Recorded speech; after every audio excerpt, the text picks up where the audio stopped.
feel so old.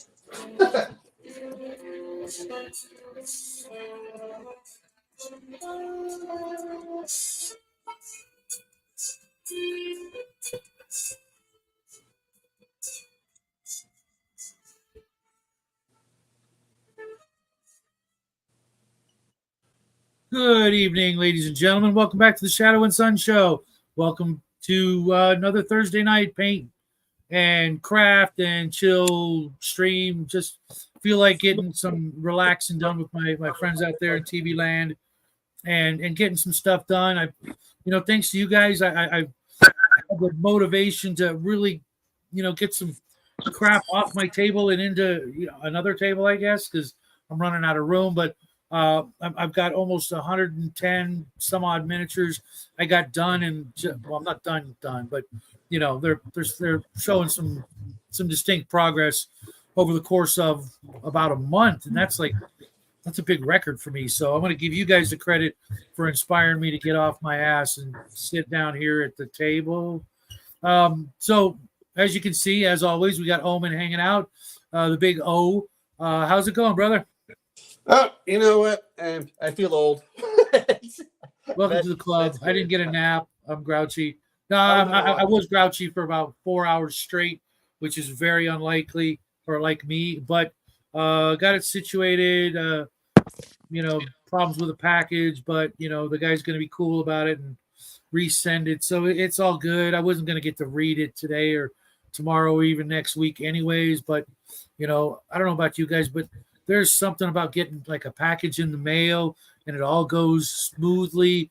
It's just, I get that feeling again, when I was a little kid and I cut off the box tops and, 6 to 8 weeks later, I get a shiny new Boba Fett action figure. Yeah, I did get one of the missile firing Boba Fett's. Lost it somewhere. And then later on down the road, I found out it went up to 10 grand. Can you imagine that? Wow. 10 grand. Now it's even more.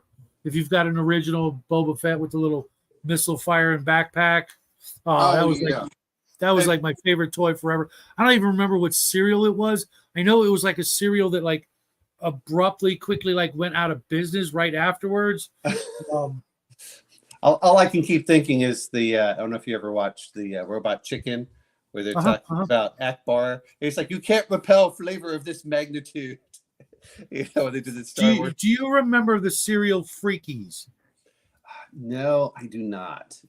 This may sound funny, but for the most part, I haven't eaten. I was a little tiny kid and I think it was the last one was Fruit Loops, and I ate Fruit Loops later. Like, this is crap, and because it melts when it hit the milk. Really? Because I had the boys had some Apple Jacks just the other day, and it didn't do that. But I won't buy Fruit Loops because they're doing weird crap. We already use Fruit Loop as a euphemism for things, and now they're, I guess, making it come true or something. I don't know. Just leave your ideology and your politics out of just good old fashioned products. I can't tell you how many times I've been like that. I guess I'm not buying that anymore. Okay, not because of the message, but because they're messaging. I don't want. Yeah. Can I just buy a product and not feel like I'm helping some activist group do whatever it is they're doing? Find another way, guys. You know what? It's fine if you start off that way. Like, my son. You're absolutely right. Like Magic Spoon, for example. They came out. And I was like, I heard about it elsewhere, and then I saw it in the store. I'm like, $10 for a box of cereal. I think Elon Musk said it best twice this week, and fill in the blanks. I'm not paying $10 for a box of cereal. This is not happening. The boys could, I bought some to be fair, I bought some for my son, and he said it was okay. And I really got it for snacks while we were on a 5-day trip, and it went okay, but they aren't that great, But then again, most cereals aren't that great. So I was like, okay, but I didn't want to give him too much sugar. You know how that goes. And I've just been trying to get him to eat somewhat healthier food, or at least, how I want to put this. at least food that seems to be made fresh, not, other than tortilla chips and a couple of cookies or things. We don't buy too much, Yeah, we're pretty bad. Jackie's actually really good about it. But I have gotten better. I used to go through I kid you not, like 4 bags of chips a week, and now I'm down to like 1. Like I said, it's okay somewhat in moderation for things. I'm Irish and Russian, so fried potatoes is like, it's my version of tortillas.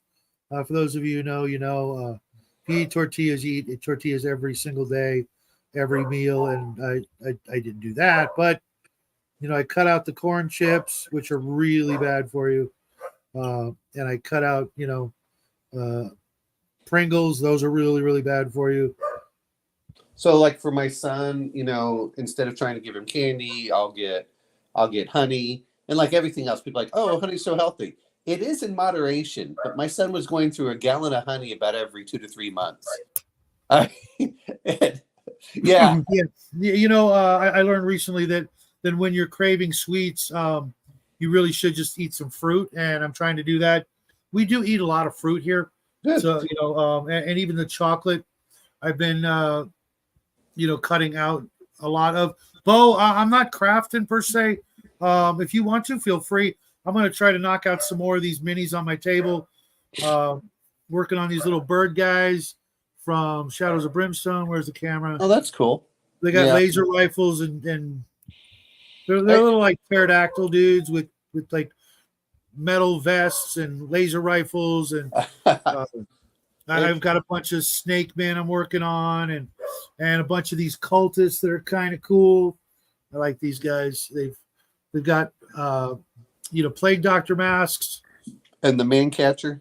Yeah, and a couple of the other ones have torches and stuff for. It's all Shadows of Brimstone. That's all I've been doing. I will be glad when this stuff is done and I can go on to some other stuff, because I have some like Whiz Kids miniatures I bought months back and they're still sealed. And I know you guys are saying Whiz Kids. Hey, it's a miniature. If it's a good sculpt, I'm gonna grab it, especially if it's for a creature I can't find elsewhere other than through 3D printing. And I did actually go through the Whiz Kids catalog, because usually Christmas time I'll buy a handful of minis for me and the boy to work on throughout the year. And I went through the latest releases and there was nothing that I was like, normally we only buy like the big monsters. Yeah. And there was nothing. Is it just me? Or, I mean, I did see what looked really cool was with Warlord Games, and they had it off for over 50%, the Chasmatos. But I mean, they're still expensive, but those looked really cool. And they're almost sold out. I know Holy Diver was talking about the Conquest miniatures. Those look pretty nice and they're huge. But at a certain point, I don't have a place to store them. I would rather take that storage and put in more books. That's I get that. I have been buying a lot of books lately too. Bo and Brian, get your butts in here. Elle wants to know where Bo's new video is. I'm guessing he got waylaid with other stuff and just didn't get a chance to put it out. It's happened to me multiple times. I still have 35 pages to read out of a 60-page book that I've been trying to read all week to do my next and last Ravenloft review. And it's kind of funny, too, because it's probably my favorite one. And no worries, Bo. And I'm going to try and read some tonight, but I know what's going to happen. I'm going to get comfy. I'm going to pull it out. I'm going to read like 3-4 pages, and then boom, out go the lights. You know what, though? Is that really so bad? I say this because after work today, I came home and took a nap to let my knee heal up. I was on the damn phone I was on the phone with the post office for 3 hours just trying to get them to answer the damn phone. Yeah. I live in a small town, and I know there's like 3 people there. I know where it is, and there's 3 people there, and they just weren't answering the phone. I know damn well they were just letting it ring and ring. And I'm just like, but finally someone answered, talked to him, found out what was going on. Well, this time of the year, I know that the post office is slammed, which is that's a load of horse crap. It doesn't get slammed until after the 7th. I don't know. a lot of my stuff has been coming in. Like I've got a bunch of packages. And these are all stuff I ordered on Black Friday. I was amazed on, like, normally it take 2 to 3 weeks, but I got a package yesterday. I got a package today. I got a package today from the UK, and I bought it on Friday. I mean, I was like, holy crap. Wow, that's amazing. Well, yeah, but I paid the shipping. Ugh. Anyway. Oh, okay, that's why. Well, I mean, if you're going to pay, I mean, you can get ice cream in Korea, right? There was no option for shipping, and these are I want to talk about some nostalgia stuff, which I really enjoy. Was my my Lone Wolf books that I bought as a kid. Like kind of choose your own adventure, but it has the role playing aspect to it too. And what is that book? This is the Lone Wolf one. So in the U.S. they were all soft cover. Well, when the author died, his son created a company. They made them all hardback. I think there was some stuff in Bungus too, and so cool. He went through it. And then the sorry, dude. The other part is with the case. They put the map on the. That's sweet. So that's kind of cool.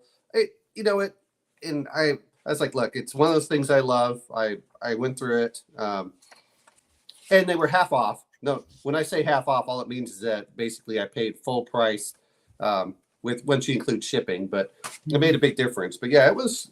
But those came in today, and those were ordered on Friday. Black Friday sale. So. No worries, Al. I wish I could be watching Bloodworth also, but I can always watch it later. I hang out with him, in person a couple of times a week sometimes. So now, were they worth it? I don't know if they are, but it makes me feel better. You know what? Here's the thing. I have books in my collection I've never read, and I've got a couple of books from my dad that I've had in my collection for my whole life practically. I've never read them. One of these days I'll get around to it. Whenever that is. Well, and most of my father's books now that I think he kept were a lot of his military things that he was supposed to read when he was a captain.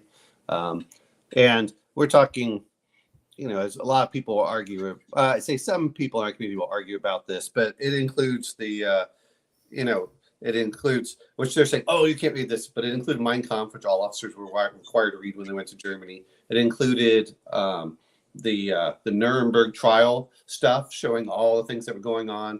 And I was like, okay. So sometimes when I hear stuff like that, I'm like, dude, I've been to concentration camp. I've seen a lot of the videos and stuff. I'm like, there's more than people. The great thing about Germans, whether people like it or not, is Germans are meticulous for keeping records. So this whole idea that what's happening, Percy? They did that. But I also did this just because I wanted my son to see the story of the Tar Baby. Was the complete takes of Uncle Remus. So that was pretty good. I'm looking for a what the hell? Grimm's Fairy Tales, but just the right one. Oh yeah, and a few others. I did pick up some because I've been getting into like a Tarzan, but not Tarzan kick. So I've been looking at some old stuff, and Brian, I'm using a recipe, so give me a +3 and a dish that I've cooked before. So give me another +2, so +5 on 3D6. You got that. You get that made. If your kids love mythology, these I found are really good. The Neil Gaiman illustrated versions. For these, my son loves those. I like his work. I've got. I was just looking at my #1 Sandman from back in the day. Man, that went up, didn't it? Oh well, everyone. Here's some. I know Bear doesn't. Look, I hate it. Just like when people talk about Lord of the Rings or stuff like that. Like, I don't like the writing. It's so much better for blah blah blah. I said, okay, that's fine, but you're looking at something that created a whole genre. And you have to admit, and they've had the ability to refine it over the last 60 years. But without Tolkien, D&D probably wouldn't exist. I mean, let's just be honest. Yeah. I hate people who say, I don't hate the people, but I hate when people say, oh yeah, we would have had it. We don't know that. That's wishful thinking. One little grain of sand gets moved in the past, and next thing you know, everything is different. Hey, Grandma, welcome to the club. Welcome to the show. Brian says Teflon will allow for such a bonus, but just Pam won't. Okay. A world without D&D. But he had such a huge impact, as did so many of the other authors that are in the back of the appendix, for the Dungeon Master's Guide, as well as people whose stories went on to create their own genre. Lovecraft, can you imagine? If somehow he came back to Earth and, hey, Dirty Basement Terrain, welcome to the show. Dirty Basement Terrain, if you guys are into terrain, makes some great stuff. Those mushrooms were out of this freaking world, and it was so funny watching your videos, bro. Everything on your table, everything you use is like the same Dollar Tree stuff we use. And man, that store, I obviously we have to give credit to the 99-cent store first, but Dollar Tree took it to the next level and brought us all kinds of, not high quality, but just the quality you need for the things you're going to end up throwing away anyways. Like I know you've got one of these on your table. I love these things. These little cutting mats. These are freaking great. They're they literally have so much for your crafting, and painting and hobby. And I bought a bunch of those Christmas trees. I'm sure you saw the little like 1 inchers, and then the taller ones, the 1 inch for my 15 mil scale games, and the larger ones for the 28 mil scale games. No, I just have to laugh because Bo's going out there. No D&D. Look, I really don't care, but the problem is that without the genre, we wouldn't have a role-playing game. Whether people like it or not, it just didn't. That's you can't look at it in a bubble for stuff. But no, I know it's like, look, I don't mind playing the old school essentials, and for all you out there, I've been having fun, kind of trolling Shadow here. I'm like, hey, let me show you how broken this is on what he. Come on, guys. Is it okay for monks to do, what was it? 5d10, 5d20 points of damage per attack and get 12 attacks per round? I mean, come on, and that was in first edition. So, but not, well, broken. I think is fun from a RPG game stuff. I think Broken's one of those things that it's fun to theory craft. It's no fun to play because if you just kill everything in one shot, then of course the DM has to up the ante, and then it's just basically or just not give you any XP because it's too easy. There was no challenge. Yeah, exactly. It's like why you barely had to roll. You would have hit with a 3. Yeah, no challenge, is it? Yeah, you get 10 XP. Yeah, or just make the encounters tougher. But it's not all about combat. That's what I've been saying for years. No, but if you're a fighter, you kind of want to fight, and it would kind of suck to go, well, I can't attack because everything's dead. What's the fun? And people forget about that whenever I start. And fine, when I was a kid, I used to do all the game stuff. But what you want is those cool moments, and just saying, oh look, get there, but then you got to What's up, guys? Like, hey, kill that background noise, man. Yeah, that was Mr. Max. So, yeah, he's doing a show tonight too. Yeah. Like, hey, you know what? I hang out with Mr. Max 3 times a week. There's only so much Mr. Max I can stomach. No, he's an interesting character, which is funny. Individual. He is. Yeah, we do hang out with some very interesting characters. But yeah, we're eclectic, I guess is the better phrase. No, we're fucking weird, dude. No. Just because you put that at your bottom, you are ambiently normal. Ambiently normal? What? Ambiently normal. Go look at the people around you, and are you normal compared to them? That's ambient. Oh, hell no. And then you look at the other people that are, you look like I remember once someone came in, and there was a big group of a lot of my friends and stuff like, you all are weird. I'm like, no, you're the weird one because you don't match everyone else around you. Hey, there's room for a couple more folks. Dirty Basement, RPG Grandma. The link's up there if you guys want in and you can't get in. I'll put the link in again. You're not live, Shadow, are you? He's live. Oh, yeah. We're live. Okay, 19 minutes and 59 seconds. My bad. Oh, no worries, brother. So, how was your day there, Brian? Not too bad. Went up and picked up our official like marriage decree or license, or whatever the hell it is. Degree. Whatever bullshit we paid for, $70 or $60, whatever the hell it was for. For what license are you doing? Or are you talking about the marriage license or whatever? Certificate, yeah. Certificate or whatever the hell it is. I don't know. Well, you know. Hey, you know what? Years from now, you'll look back on it and go, "The hell was I?" I mean, I'm so glad we did this, honey. Yeah, exactly. I mean, it's what Mel wanted, and I don't have a problem. I don't give a shit. Whatever. But did you have the proper music? We didn't have any music. Did you have taps? That's what I said. No. You have to have taps playing in the background, or you have to, or just for us specifically, you have to have Flash Gordon. With the marriage with Dale. Do you promise not to blast her into space until you so get tired of her? Yeah, and then he looks at her like, and it's like, well, until you're ready to. That is. No. It's until you so get tired of her. Yeah. Yeah. It's. I have that soundtrack. It's one of the. It's just the most fun cheesy movie out there. I think it's great. When we had the Comic-Con one year here, I guess it was 2016 or so, that guy came over and, he was signing autographs and stuff. So I went over there along with Kevin Eastman, for those of you like Teenage Mutant Ninja Turtles. I think he's a local Eastman here. I think he's in Austin or something. I don't know. Well, he came up and I asked for a...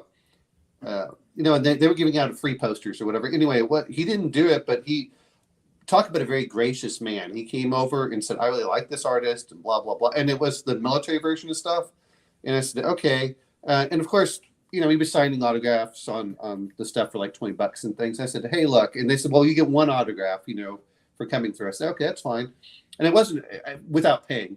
And I said, "Hey, look, can you make this out to my son?" And he just lit up because if they sign it to an individual, I know Shadow knows this, it tends to reduce the value of the signature. And so I don't pay for fucking signatures. Fuck that. I'm a fan. If I gotta pay for them to sign that's not my point. That's I know. My I'm just point. saying. It's just you get one signature. He's like, okay, you can, I'll sign one thing, is what he said, without having to pay for additional. And to be fair, I think that's fair. So if you come up with like 20 comics, I agree. There should be limits. Sure. Yeah. So he did that. But when I said that it was that, hey, can you do this for my son? And I said, sign it to, and this is his name. He went over and he just got a big smile and just a very gracious man for that. That's cool. That's cool. I've got some original Teenage Mutant comic books. I never read them. I'm supposed to be in a Turtles game or whatever. The originals. And who do we got here? Oh, that was Holman bipping back in. Yeah, Dirty Basement. If you need the link, just let me know. Or if you're too busy, no worries. So I would, before your show, Reaper, because we were talking about Reaper the other day. Reaper had a live show, right, on Twitch. Oh, really? Yeah, it was pathetic. It was fucking pathetic. How so? It was just. Personalities were flat. All they did was talk about, their product, which is fine. Because, they are selling products, but it's just like no engagement really with the fans that really, they're giving free shit away. Oh yeah, we'll give you a store credit for whatever. Whatever. Okay, that's cool, but not really answering any questions. It's just kind of like a fluff thing. Nah. Whatever. It's like reading a GW magazine or something. Yeah. I haven't wanted to do that in decades. Welcome to the show, Grandma. How you doing? Long time no see. Hi, guys. What's up, Grandma? Well, what you working on? Many as I'm supposed to be working on, like us all. So I've got some quiet time. I am supposed to be working on a project, but I can't seem to get. I'll have to talk to the project manager. I can't seem to get the Google document thing to work for me, so I can't get into any of the files. And that's the story I'm sticking to. I can't, man. I can look at the site, the Google Doc site, but I can't get in there to start editing the monster manual I'm supposed to be helping with. Oh. Hey, can you turn up your mic a little there, Grandma? Yeah, let me see what I can do for you.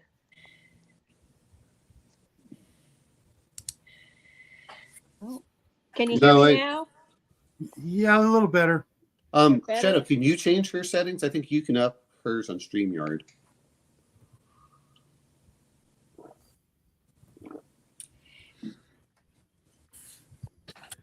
Are you hobbying it at all, Roman? Me? Most of my hobbies are going to read books. I've been trying to so that's why I do it, man. If it's going to come over, it's it's like I'll just go play at Brian's if I want to play with painted minis. Oh, yeah. You say that, but come on, you love painting the miniatures. I fucking hate painting minis, dude. I hate it. It's like it's a chore. It's like it has to be done.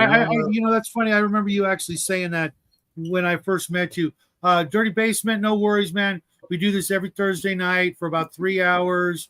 One of these days you have to come on. If you guys haven't subscribed to Dirty Basement, take a moment and go out and do that. How dirty is it?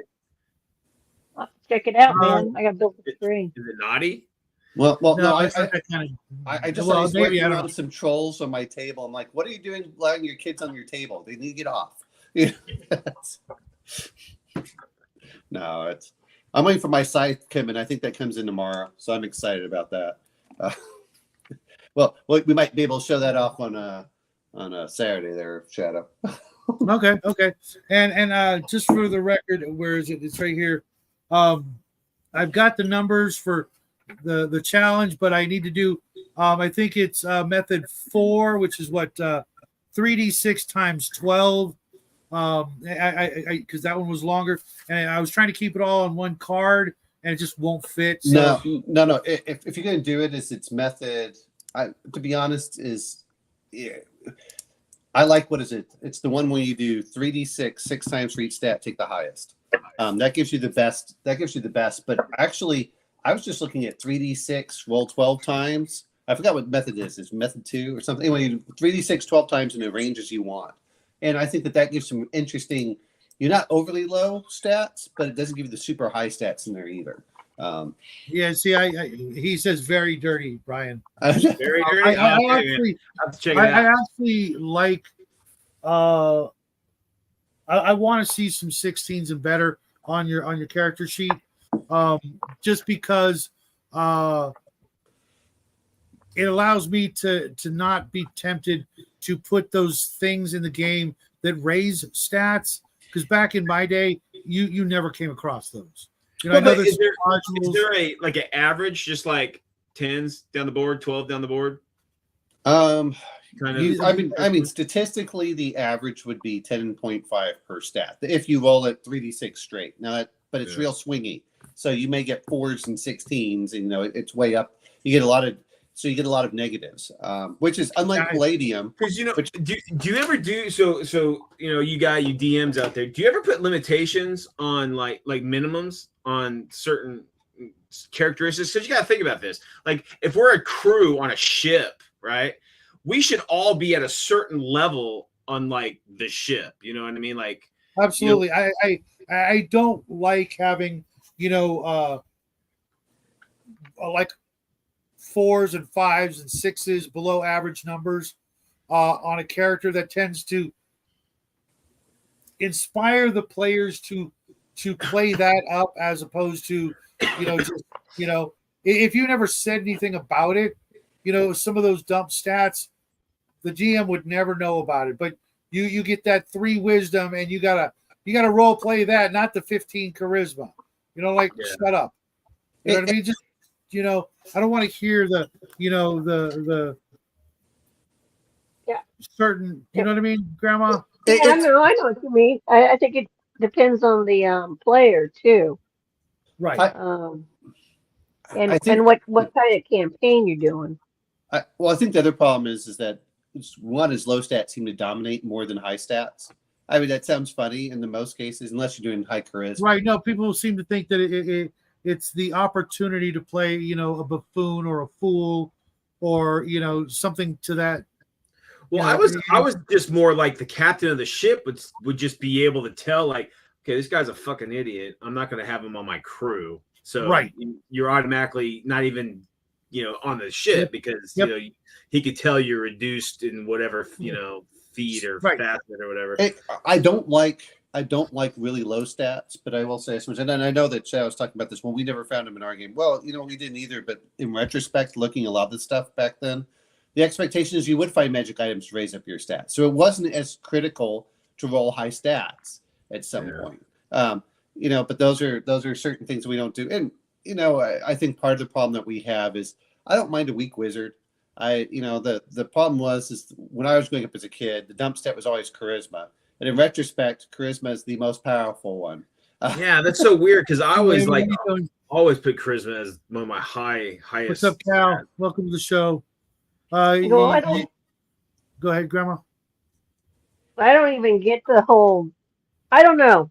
I never got the whole new thing with the dump stat. To me, it's new because to me, depending on what kind of character you're playing, any of those stats can be important, and depending on the setting. I mean, but I'm going to say, as a kid, we kind of ignored charisma, and so that's the problem. Is charisma is super powerful if you're not willing to. And it really depends on the dungeon master. If the dungeon master's playing it up, charisma is super powerful. I mean, that was the joke that I was going through with Shadow when I was showing the. Yes. Oh, you can include comeliness, and I was having a talk with nerds one night, and we were discussing this. Oh, well, does have you become a cultist? And if he puts in comeliness, I said, oh, we can get you all the way up to a plus 79 reaction adjustment.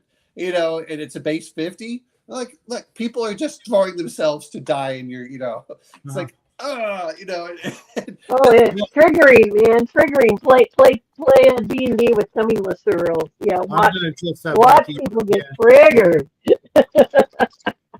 Welcome to the show, Paints Minis. We've got two of you now, it looks like. Bo Paints Minis and Paints Minis Live. Welcome to the show. So but those are things that I look at. That's one of the reasons I'm not a huge. I do like that said is I understand where you get to play both, and like everything else, just depends what the players want. If you look at basic, you just roll 3d6 down the line and say good luck. If you're playing advanced, it actually says in the book that I think one or two stats should be at least a 15 in the Dungeon Master's Guide. So there was that. Yeah, I think by the time they wrote the. Hey, what's up with your mic, Grandma? It's real staticky. Let me see. Turn her down a little bit. Yeah, I think you raised her up maybe a little too high, which was I don't know. Does that help? No, you're still scratchy for some reason. It's only when you talk. That's the weird part, and it didn't do it earlier in the stream, so that's why. The microphone's sexist. Yeah, that's it. There you go. No, you're good now. You're good now. StreamYard's out to get me. It's ageist. Well, you know what? Are any of us less than 50 years old here? No. Yeah. I think by the time I got around to the Dungeon Master's Guide for AD&D, where we get or Player's Guide, whichever one says that, probably the Player's Guide. Wow, they've had several years of playing the game, and they had other games out by then that were doing that. Well, they did. Too. But I mean, if you look at the basic. What was the basic? And I can never remember, but it was the one that I played, which was in 82 or so. That's definitely 28. I can't remember when I was 28. In what, 82? You aged really well, Brian. A long time ago, dude. No, that was my prime. I was all thin and like studly. Thin then too, dude. Didn't have any kids. All my money was disposable. It's great. Yeah. Yep. So I just think it just depends. I mean, I still I rolled up for the one shot we did just recently to test out first edition Metamorphosis Alpha rules. It's 3d6. Mhm. So, and Well, that's the one where we had a party member get killed. so I mean, I'm looking at it, and they give the methods. It's method 1 was the 46, discard the lowest, and that was the common one. Method 2, which I mean, I rolled all these up just to when Shadow did his, best character party. I said, well, man, you have to if you're picking up really high stats, then that's a very different one than if you have a lot of lower stats, because that really changes your party dynamic. Because then all of a sudden you start looking over and like, well, that I can't get a gnome illusionist, but if I can get this with a magic user, and you start it allows some really interesting, at least for me, it allows more interesting character creation from that. Well, it makes players too consider options they might not have considered before. So here's something else that we don't often think about is like, and I've done this before because I play with a lot of new people, making the characters for them. They can come up with they can come up with their background and all that shit, but you throw down like their knowledge and their stats, and boom, that's what you got to play with, and that's what you get. You know what though is I prefer that as I get older as well. It's just because then the DM knows what everyone has. They can make sure that they have the appropriate skills, especially for a one shot or a mini campaign. If you're going to play, is because when everyone wants to create everything else, I find that it's like, look, a lot of times I don't want to spend all this time learning how to learn the whole system. And I know Shadow did this with Exalted. I spent 6 hours creating a character to play a 4-hour game. Yeah. And that's no fun for anyone. And it's much easier to say, here, you tell me what you want. I will create one for you that will work with it. I'll make sure you're not overpowered. You don't have to get all the bucks. Here it is. And I think there's a big advantage for that. It's a challenge as well. Because like us being experienced players and then digesting and breaking apart the mechanics in the system and being able to min-max and all that shit, we don't have the opportunity to. It's just boom, that's what you got, boy. Then work off from that, from the adventure.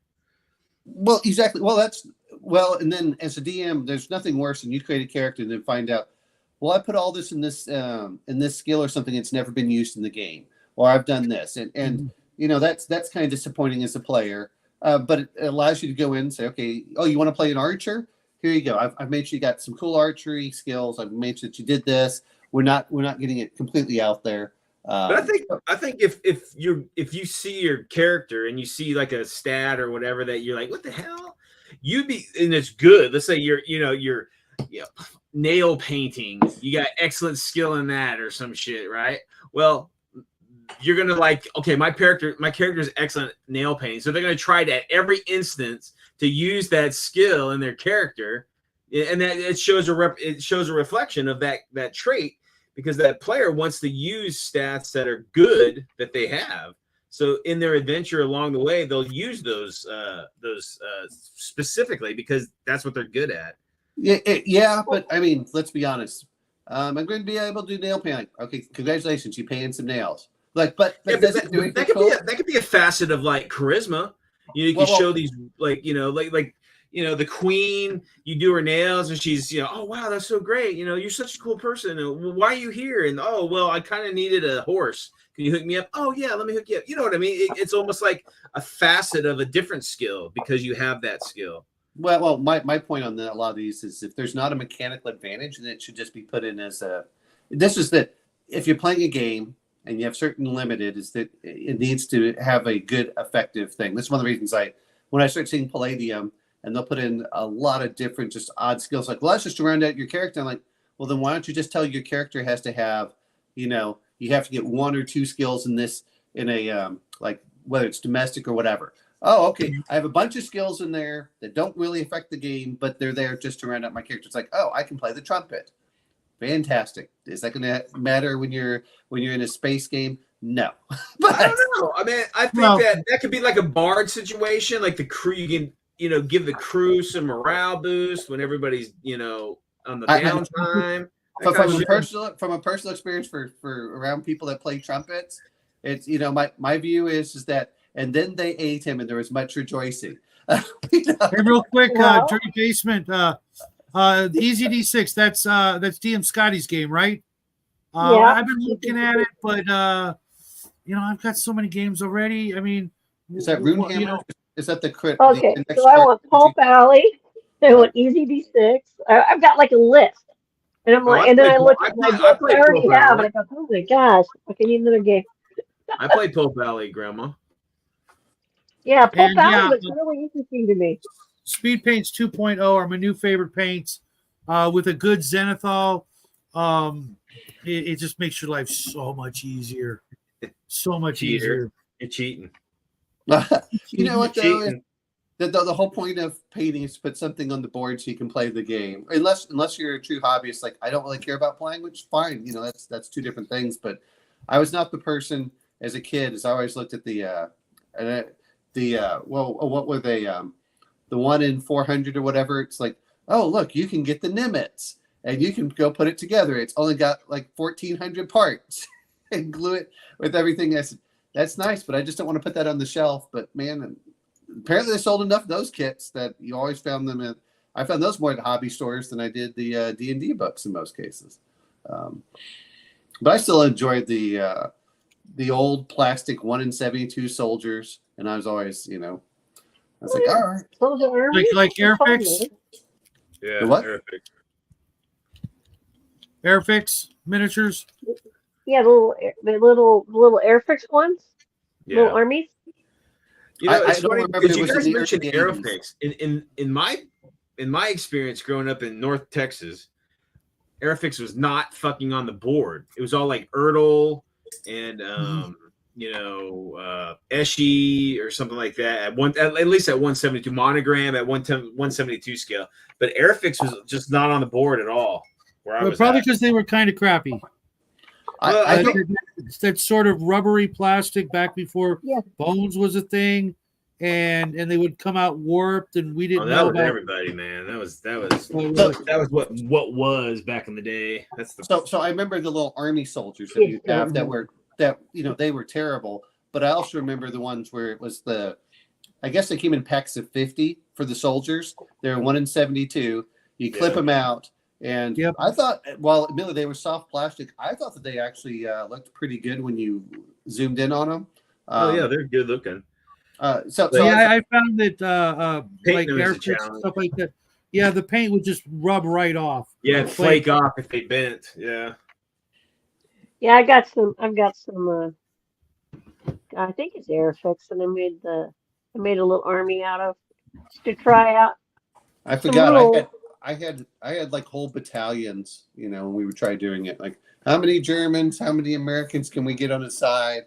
Right. Well, no, when I was a little kid, I had all kinds of stuff.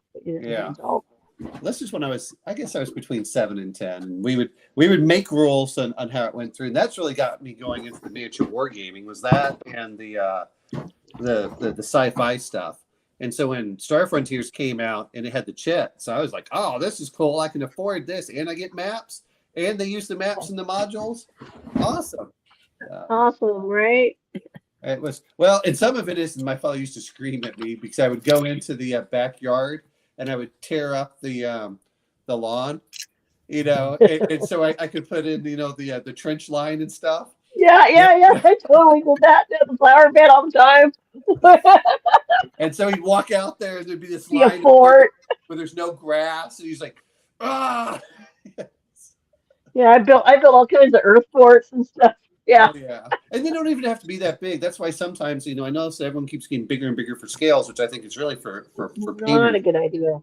But I do like the 15 millimeters if you actually can play a game, because you can put more on the board and you can still maneuver and you can do, you're not, once you get to 28 millimeter, you start the boards get really big, and then you're like, okay, look, I've got long arms, but now I have to go use those little grippers, like the old people use where they pull stuff off the top of a shelf. You have to go use that to move your minis. That's why you got to get one of those glass top tables with the long, sort of broom-like things that the military uses, so you can just push full units. All got that room. the sand tables. Yeah. Oh, I mean, that would be really cool, but I don't know how many of us have, a house big enough for stuff like that. Yeah, most of us do not. Well, you can do that, I guess, in the backyard if you create a big old sandbox. Like, well, children, you're not allowed to play in here, and hopefully the cat doesn't get in. And also, I know they always get in. Yeah, Army Painter has definitely come a long way from that chalky paste that they used to sell. I've told myself when one of my Army Painter bottles runs out, I'm not replacing it unless it's a speed paint 2.0. Everything else, I'm just gonna. Do you guys save your dropper bottles? I haven't been through a whole dropper bottle, to be fair. Really? Well, yeah, I usually do. Well, some because of it I've got is some also soaking right now. As soon as they're empty, I throw them, in the goop and strip them, clean them, and then I'll pour somebody else's paint in there after I peeled the label off. That's a good plan. I mean, I may feel bad about it, but I've got the the Vallejo. I can't remember if these are just the regular ones. Oh. Yeah, it's so it's got 72 bottles in there. Damn, dude. Maybe I Donate should that shit to me. Well, I'll lend it to you, and if you use it all, that's okay. But you can't keep it per se. Well, you know what I mean by that, Brian. Which is, yeah, I still like everything back at some point, but Brian, you should take him up on that because that will actually make him want to paint. Nah. You know what I mean? No, I'm afraid that if I borrow it, he's like, "Hey, since you're using my shit, why don't you paint my shit?" I'm like, "No." You know what? There is that. I know your traps. You know what though, Brian? I'm quite happy if you paint your stuff and we just come over to play. I'm sorry, it's all Model Air. That's what it is. That's all the Model Air. Oh, okay. It's the airbrush stuff. So it's the airbrush stuff. I just need to. If you have 30 Basement, that Paint Minis Live, the 30 Skeletons I painted while you were working on that group for Dungeon Minister was painted with 2.0s. Yeah, I love these 2.0s. The colors are beautiful and brilliant, or not is the case, as they need to be. But yeah. Well, I have to say, I've really been liking this company. Who is it? Which is? Can't see it. Find the camera. There we go. Pro. Oh, okay. I don't know about you guys, but do you remember when it used to be for paints and there was always the test? What's up, Mini Warmod? Super thick, and you had to use the enamel. And when I found the acrylic, I was like, "Oh my god, this is so much better! Wow!" Oh god, yeah. I can tell you horror stories of trying to strip that stuff off a miniature. Oh my god, because I used to professionally strip minis. What's the secret, Shadow? I got a box of minis that I've purchased that are they're poorly painted. I've got to get paint off of them. Well, can you tell if it's an acrylic or an enamel? Some of them are enamel. Absolutely no doubt in my mind they're enamel. I've painted enough models. Right off the bat, are they metal? Old school metal? Old school metal. Okay, I'd start with one. You take glass jars, individual glass jars, like instant coffee, something small. You fill it with LA's Awesome. Put only one miniature in there at a time. LA's Awesome. Okay. What is that? What is LA's Awesome? It's just a spray cleaner. You can get it at the Dollar Tree, Dollar General, whatever, for like $1.25. It's great on the countertops. It's great for cutting grease. But I'll fill a jar with one because you only want to do one mini at a time, because if you mix metals and you have lead and something else, that lead it's hard to know. will electroplate one of your other minis. You can use plastic. I like glass just because it's just a mason jar. Just use the small mason jars and just pop them in. Yeah. Oh well, there's those the ones I really like are the like the instant coffee. They're kind of tall, but they're not too wide, because if it's something wide like that, you're going to use half the bottle. I gotta get drunk out of in my house. I can't use a mason jar. Oh really? Oh okay. Someone will have me putting the lead in the mason jar. These only 4-ounce, mason jars. People are supposed to be drinking out of 8-ounce, And if that doesn't work, you can take the same LA's Awesome and the miniature and put it in a sonic cleaner. And if that doesn't get it off, after like 24 hours or so. And when you want to get it off, you just run the water, run the miniature under. Like I like to use hot water because it helps soften the paint, but you might not want, to do that. And an old crappy electric toothbrush, scrub it off. If that doesn't do it, you're dealing with an enamel, in which case you got to use paint thinner, and you might as well just primer over the damn thing and hope for the best. Yeah.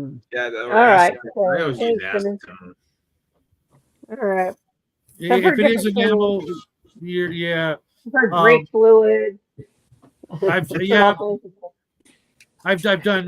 brake fluid. I've done rubbing alcohol. I've done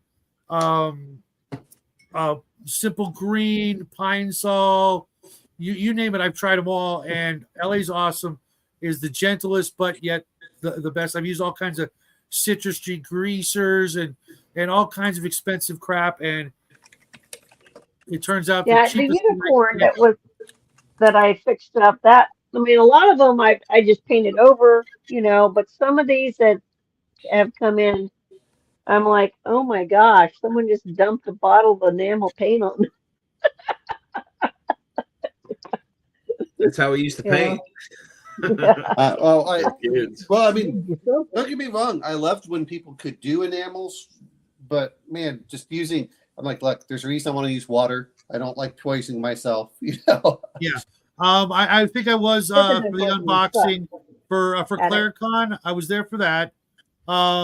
And is Citrus Strip. I've never heard of it, but it sounds like it's a citrus tree greaser, and it's not gonna pewter's tough because if it's actual pewter, you're almost better off not stripping it at all because you could ruin the patina, which is already been ruined by the paint. But most minis don't have pure pewter. Most of them have a tin in there too. If it's if it's not lead tin, it's going to be pewter tin.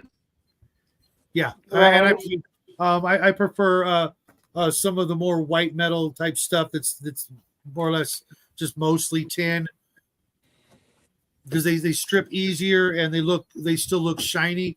Because a lot of the things you're going to do when the paint's all off, it's going to look really ugly gray, and you might as well just paint that as soon as possible. Or it's just going to look crappy. And a lot of these things can accelerate lead rot if there is any lead in there. And then you're just, I don't know. I've never been able to save a lead rotted mini. Yeah. It just, when it starts to rot, it's done. Yep. And there's a lot of companies out there, that are making, for example, Rawparth and Grenadiers in, newer white metals. So you can get the same thing. Because all those original lead minis, and I've got a crap ton of them, in about a decade, they are going to be dust. Yeah. Okay. And if you can replace them with metal and then sell them to the collectors, that's your best bet. Because I can hook you up with a couple of people that recast certain things.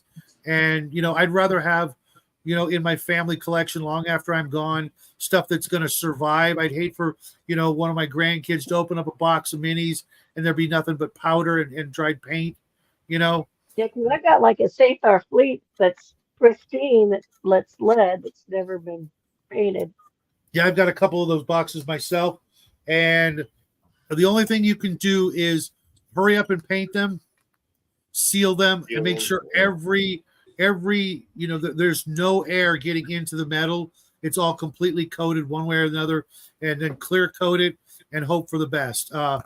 Those minis that you're talking about, the Star Frontiers, those are the only minis I haven't been able to find, or not the only ones, but some big ones that I have not found a recaster for. And if you know anybody who knows how to do that, you may very well. Somebody who makes plastic ones. Well, I'm sure you can find it pretty simple. I was going to have him do. I was going to maybe order the more ships that way. All right, I'm going to mention this much because if we're talking about bigger miniatures, do any of you actually try magnetizing your stuff? I don't like magnetizing. The guys I game with, they magnetize all their shit. I don't like it. Yeah, I heard magnets are a thing like on everything now. Oh yeah, I'll magnetize, weapons and arms and things that I want to, interchange. That's great. I did these Titans here. Let me show you real quick. No, I think he's talking about bases. The bases? Is that what you're saying? No. I don't know. I mean, like he's talking about with weapons. Oh, yeah. You I see would this- if they even cost some This damn Titan, much. because I magnetized the swivel joint here, it's just a magnet so I can swivel it, That's and cool. I can pop off the guns and put on other weapons, things like that. I'll do, but to magnetize the base so they don't move around in like the way DM James does with the cake tins, as trays. I just I'll stick with styrofoam like that. and things like that. Just I don't because like the feel of it, let alone anything else. When you move them across, I guess if you get the the coated ones, that'd be a little bit different. But no, I agree with these. Really, unless you're playing on a completely flat board, to me, it's not. Mm-hmm. It's not as great. But no, I was talking exactly like you're talking about there. Exactly, Dirty Basement. That's one of the company I was talking about. Now, what is this box of holding? You'll do one up for you if you like. What is that? Is that a special like storage solution for your minis? Because I've got thousands of minis that have no proper home. I've got who was I telling? I think Bo earlier. I've got about 5 different companies that I buy, storage containers for, and I love the old Chessex. I've got 20 of those. What? You gotta do those Chessex. I've got 20 of them. But the thing is, I know you probably thought about this at least once. At some point, that hinge is going to wear out. Yeah, one of mine is kind of, And I have some boxes I have not opened in 10 years. Okay. And I know that every time you open it, that hinge loses like a hit point. But to be fair, Shadow, I use my shit a lot, so that's why I'm opening it and stuff a lot. I mean, you're storing your stuff, so you're going to be fine. Trust me, you're going to be fine because you're not opening it up every weekend. In the year 3000, when my great grandkids open them up and the hinge falls, and then the whole box dumps out on the floor. But I'm telling you, they're more secure. They're more secure than like your big old container boxes you got at the Container Store or Walmart or some shit. Because those things get knocked over, they fall over, they bounce around. But these things, you can throw them out the window, they can bounce around, you can drag it behind the bus. I'm going to be honest here. This is what's going to happen. Shed has these grand, glorious plans for his great grandchildren. What's really going to happen is someone's like an archaeologist is going to dig it up in a landfill and go, hey, what are these magic cards they keep talking about? And hey, look at all these miniatures next to that's. Yep. I mean, I know that sounds bad, but at the end of the day, it's like I don't know, and I haven't seen all of Brian's stuff, but Brian, do you have any of those old things from like the early 1900s about where they used to paint the Napoleonics? Yeah, like the flats, or after or before that. It was the old tin soldiers they used to make, where people before tin they were wood. Yeah, but I'm talking about the old Napoleonics. If you go back about 100 years, that you see for miniatures. Not me. Well, I'm currently using big giant roller tool chests. Oh, cool. Yeah, that isn't that kind of impractical if you want to move them around? Like if you're going to a convention or you're going to put on a game or something. I have a smaller one.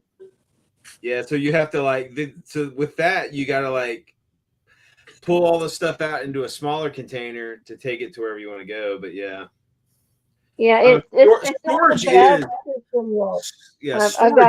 an issue with war gamers. That's for sure. I'd love to see one, but I literally have thousands of minis that I need a solution for, and that solution can't. What? Well, I was thinking of doing what another channel does. The guy just, I don't know, he builds like dungeons, right? Oh, and yeah, I know you're talking about.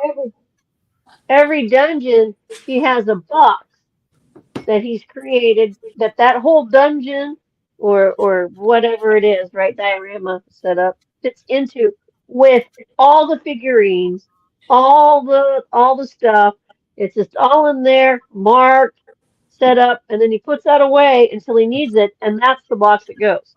Isn't It's that like also Wylock something or other? yeah, I was watching Oh, that. Alex And I'm like, Montgomery, he's great. yeah.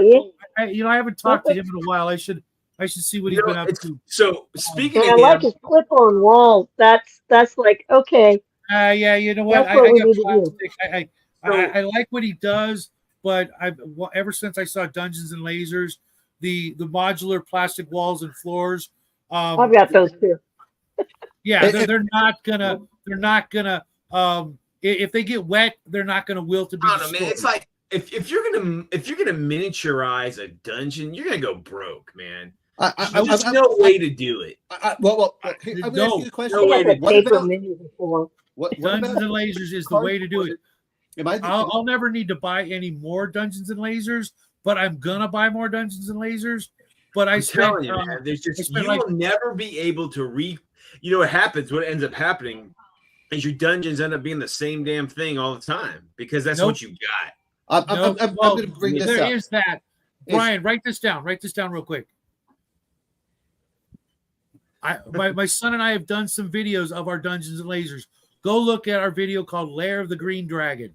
Lair of the Green Dragon. All right. Am I the only one that likes the 2D, cardboard you lay on the ground and you can just move along? Yes, you are the only one. Yeah, no, that's awesome. That's awesome. You're not the only one. I just do the wet marker, the wet erase Done marker that too, on the big grid. I did that for decades, guys. I do use pistol cases for some of my minis as well. But when I saw, you got to understand, guys, when I saw Dungeons and Lasers, it was before the channel, and I'm like, I wanted to get the boy into it, and he was into Legos. And these, as Grandma can attest, it's like playing with Legos when you build your dungeon, okay, but faster. And I went and I ordered the Kickstarter, and when it finally was on its way here, it was during the 2-year period we just went through. What's up, Squirrel? And my son says, we should do an unboxing video. And I'm like, what? And he explained to me as an 11-year-old kid what YouTube was all about. And you can go all the way back to our very first video. And that's how we got started, was with Dungeons and Lasers and the little guy's idea of doing an unboxing video. 3 years later, here we are hanging out with all you weirdos. What's up, Greg? Hey, I'm going to head out. I'm so sorry I wasn't able to get a hold of you earlier. If you want to come in, I will put the link in. Squirrel, we've got 2 more slots open. You're going to have 3. I'm heading out. I need to go swimming. So. Okay. All right. We'll have fun. And don't worry, Omen. We still do resort to the dry erase. That's what Jackie and the boys use, but they'll put the plastic minis on it. But those dry erase boards were the ultimate solution for decades. No. I mean, I just like the ones that are very similar to what you have at Space Hulk, where you just put them, they just interlock, and you're like, oh, I can create the whole dungeon board. Oh yeah, like the puzzle. That's how Shadows of Brimstone is. So. It's just flat tiles with the little puzzle piece connectors. It's great, but it still takes me 2 hours to set up a damn game for that. Oh well, that's why you have. All right, see you later. Take care, Owen. Say hi to the little guy for us. Yeah, I just like trying out different ideas on how I do stuff too. I'm too poor to do that. Take care, Dirty Basement. Nice seeing you again. Well, I can't buy a whole lot, so that's why I craft stuff too. Oh, that's good. Yeah. Gloomhaven does that too. Yeah, I've been eyeballing that, but I really, I want to play the games that I freaking got. I've literally got like 300 games I know I'm never going to get to, not including the ones that I know I will get to. We need to start playing some, dude. Let's start playing some. Just set your camera up on a table looking down. I'll play some fucking board games with you. Yeah, I'm working on getting a new camera because the camera we have is not a what do you call it, a webcam. So all I can do is record it on a memory card and then transfer it. And right now I'm using my laptop, which is a far cry from 2 years of using a tablet. We're getting there. I will eventually have better setup so that I can do stuff like that. Watching channels like Gorilla Miniatures or whatever what you need to do is you need to seriously, you need to sit down with like Justin one day and just say, okay, dude, I need to fucking do this. And he knows all that crap. He knows all the tech stuff. And we got a bunch of guys in this group that are tech guys. We just need to get them to like tell us exactly what to get, you know? We are, Grim. I will call you tomorrow morning if you don't want to join tonight. I had a really off day. Hey, Raven, you want the link? I thought you were going to paint with us. Yeah, come paint, Raven. Okay, who's Bill T? Oh, I know who this is. What's up? I quit buying crap I don't need. I hear you, man. I hear you, dude. Hey, how's it going, everybody? Hey, pretty good. Pretty good. Good to see you again, man. Hey, good to see you as well. RPG Grandma, always a pleasure. Hi. Always a pleasure. Working on those kobolds. Not happy with who am I speaking to? Who is this guy? Who's this new guy? My name's Bill. I come from a little channel called Paint Minis Live. Oh, right on. Nice to meet you, Bill. You'll watch the channel. You'll want to airbrush all day long after watching it. Well, it's sitting right up there, man. Never played it. I've had it for like two years. I got it for $15 on eBay, 100% complete. But I don't have 8 hours or 8 other guys to play it. But one of these days, when I open up the shop in Texas, we will play the crap out of it. I'm sure I'll lose a bunch of games. Probably want to throw it in the trash when I've lost like 10 games in a row, but I've never done that yet. Omen's brutal, dude. He's good at Mr. Deconstruct mechanics and optimize. That's what he does. He's good at gaming. He's really good. So Bill, what are you up to tonight? Well, at about 8:45 here Central Time, I'm going to be going down to the Orc Pits to work on Cal Vanoni, the one and only's orcs. He sent me a bunch of miniatures because this guy's got such an extensive collection of miniatures. Mm-hmm. I was like, wow, I can, I'd really love to put a little Paint Minis Live on your shelf, man, and just kind of help the collection out. So I'm really excited to start that project tonight, a little later on. But I thought I'd pop in and say hi since the invite was open. Yeah. We all enjoy this hobby so much, and like I was saying, thanks to Mini Warmut and other folks for lighting a fire under my keister.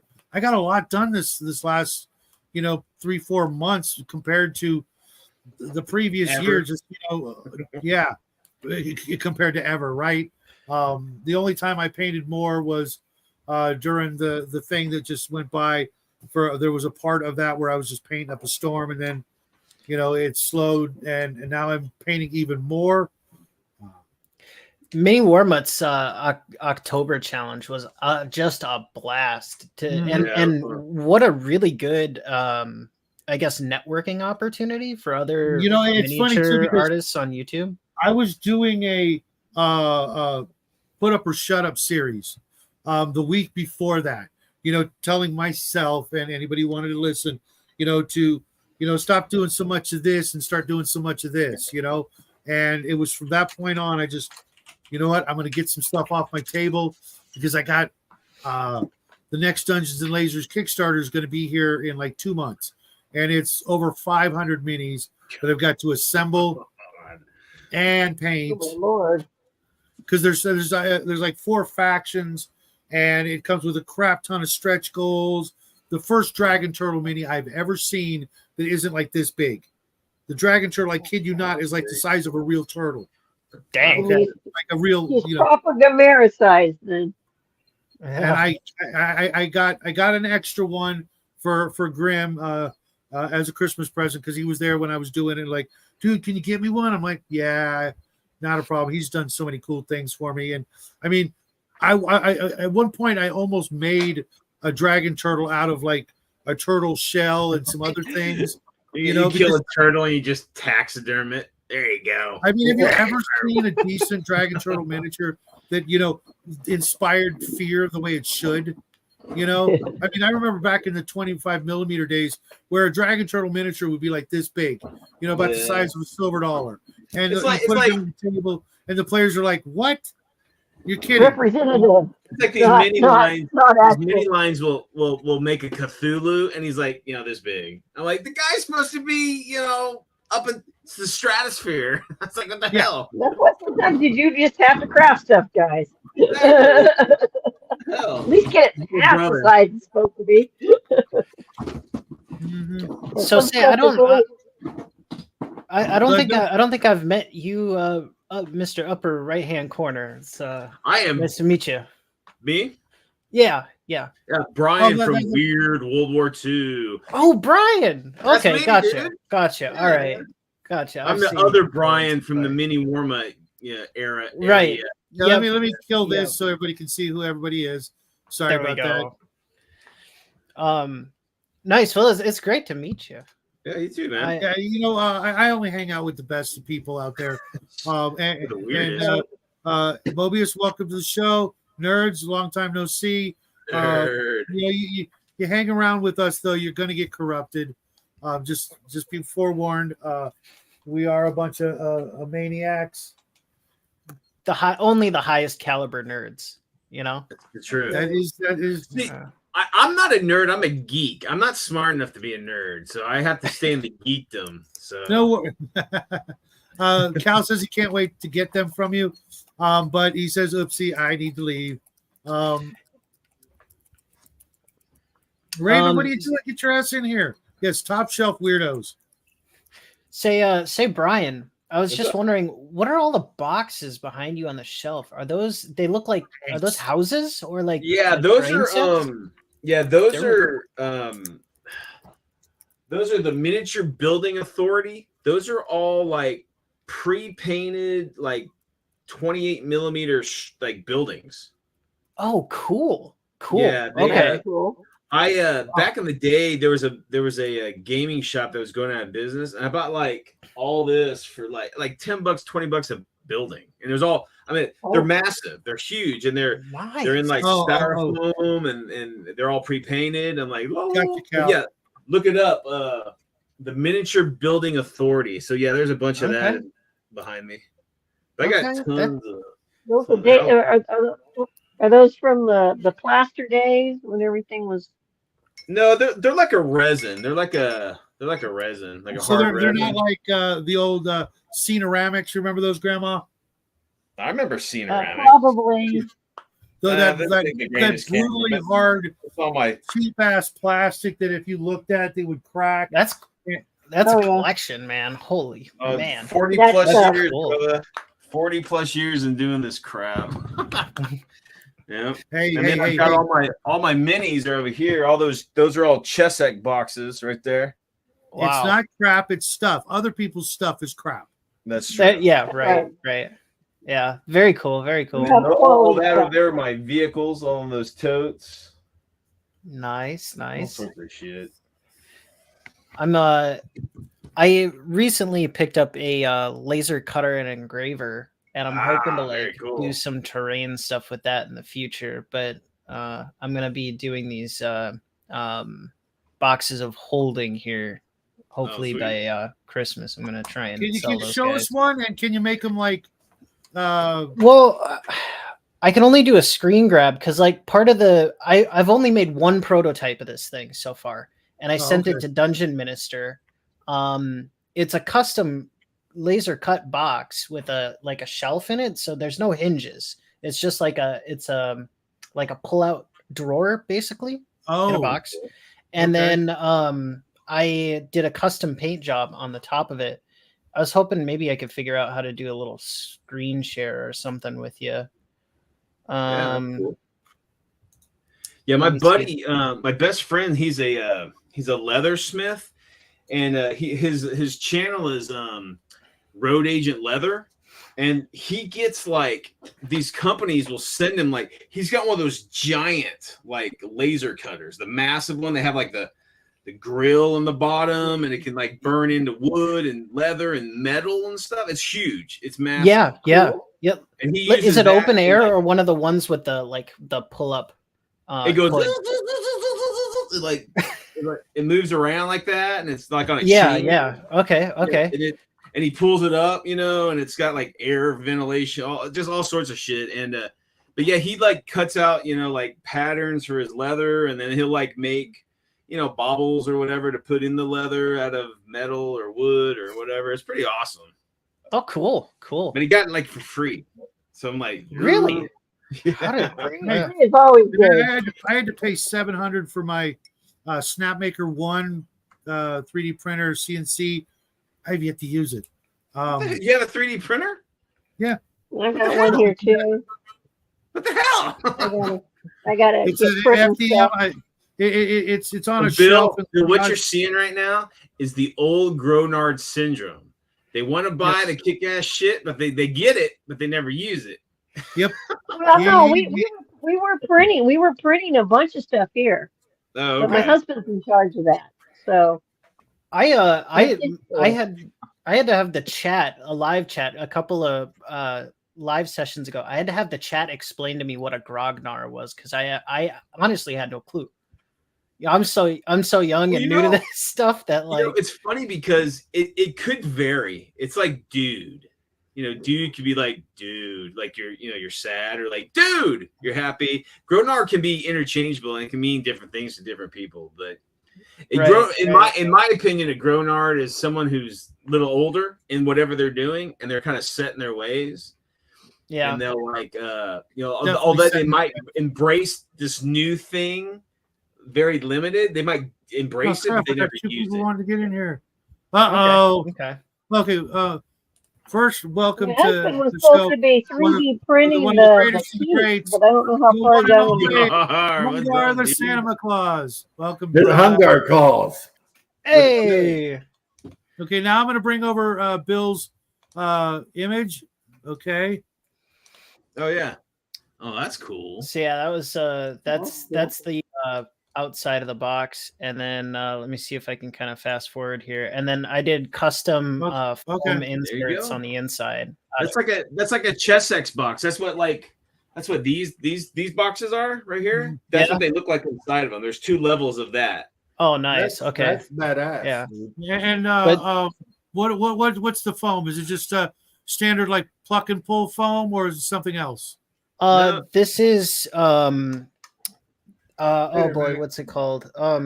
It's a laminated foam, often used for shipping. It's porous and squishy, but it's not soft like that foam you're talking about. Right, kind of like that stuff that's got like that thin layer of like plastic wrap almost on it. Kind of similar kind of material. I'd have to look it up again to figure out. And the box itself is made out of Baltic birch ply that's coated with matte varnish. Nice. Well, so 1/8 inch ply, yeah. And then I did the artwork here. That's all paint. I painted that. Very cool. And that I did with a masking technique on the laser, where you guys want to see the craziest thing? Here is a roll of tape that's 12 inches wide. I had to special order this. I had to special order this from 3M to do this project, but like I masked it off. No, it's masking tape. Oh, okay. Just standard masking tape. So then I masked off the tank with that if that was duct tape. Right? That's not standard masking tape by any. No, it's 12 inches wide. Exactly. But I masked it off and then put it on the laser cutter and engraver, and I did the engraving over it just thick enough so that it would burn the masking tape off, and then I painted it like a negative picture. That's cool. Using my airbrush and stuff. Oh, cool. Yeah, what's cool about those laser, that you set the depth of the cut, and so it can make all sorts of cool shit. Right. When you say laser cutter, I can't help but thinking of Logan's Run. I just watched that like 2 weeks ago. So you're on the Logan's Run, man. You love that shit. Logan's Run's a fun movie, man. It's a great movie. Yeah, good post-apocalyptic setting. Hey, I want to say hi to RPG Grandma because I've never been on the stream with her before. What? Hi, Hungar. We just chatted in chat.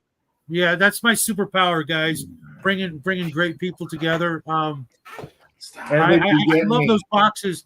Now, for me, I don't know, you know, if I could fully go and you know buy like 100 from you, but what strikes me is those would be great for either the traveling box that you want to take with you, right, or for those minis that you know you're like.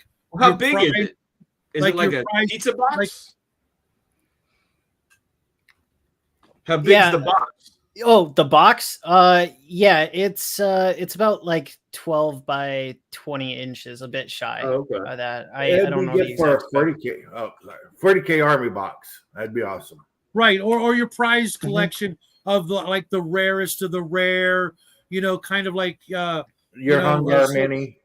right, you know, the things that you know you'll never see again, or the minis you've been hanging on to since you were a little one. You know, like I've got this one right here. I can get it without seeing it. Oh, come on, don't be that way. Come on, fingers. Oh, there it is. This is my favorite mini of all time. So much so that I made a. Okay, let me first show you the original. It's an old raw Parker. All right. Oh, wow. Look at I that. can't see it. Make it full screen. Yeah, what am I doing? We don't know. My old eyes are not cooperating. Ooh. Oh, All look right. at that. Okay, Okay, gotcha. it's an assassin with a giant, you know, sort of Stormbringer rune sword. That's You know, Nice. Well, I liked it so much I made one out of, you know, just crafty materials. You know, That's awesome. Oh, that is cool.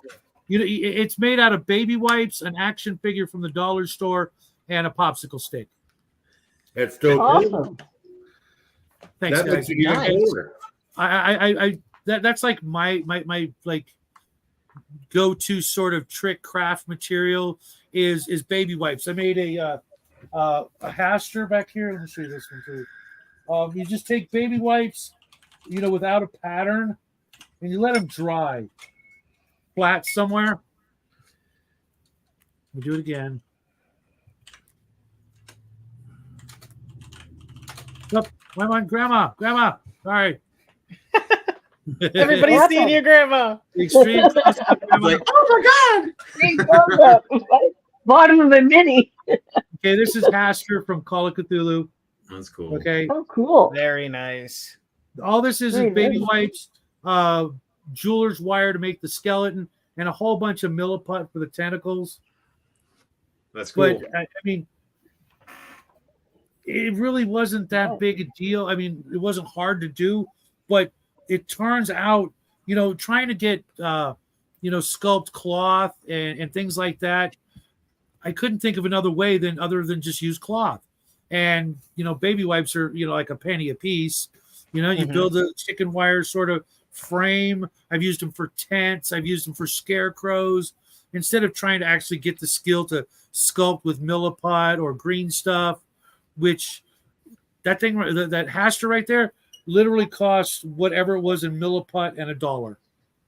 You know, Well, say if any of you guys want one of these boxes of holding, let me Which know, we do. and I'll put that in the I'm planning on only producing about 12 by the end of next year. So I'll put you guys in the lineup for that Okay.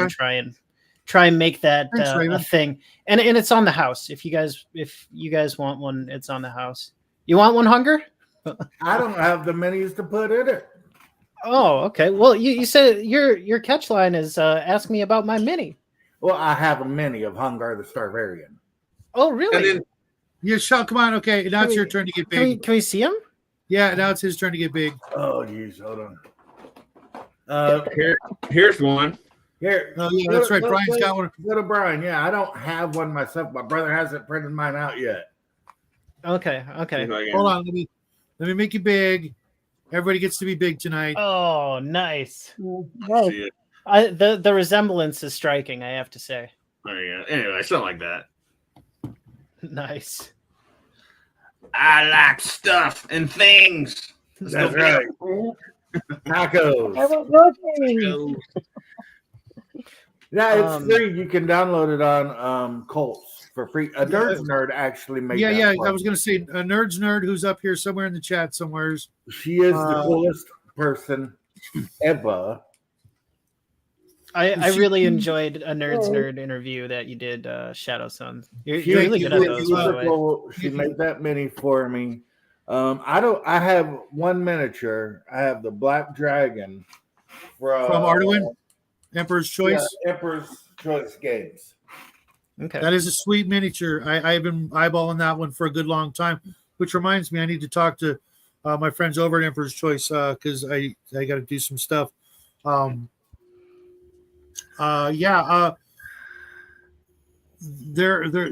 boxes are perfect for your like prized minis, the things that I've got some minis that I know I'll never see another one again, things from 1979 and a little bit before, like the Valley of the Four Winds and the Old Heritage and Hinchcliffe and things like that, and everybody except Cal here's like, really, really old school stuff from the absolute beginnings of Dungeons and Dragons miniatures.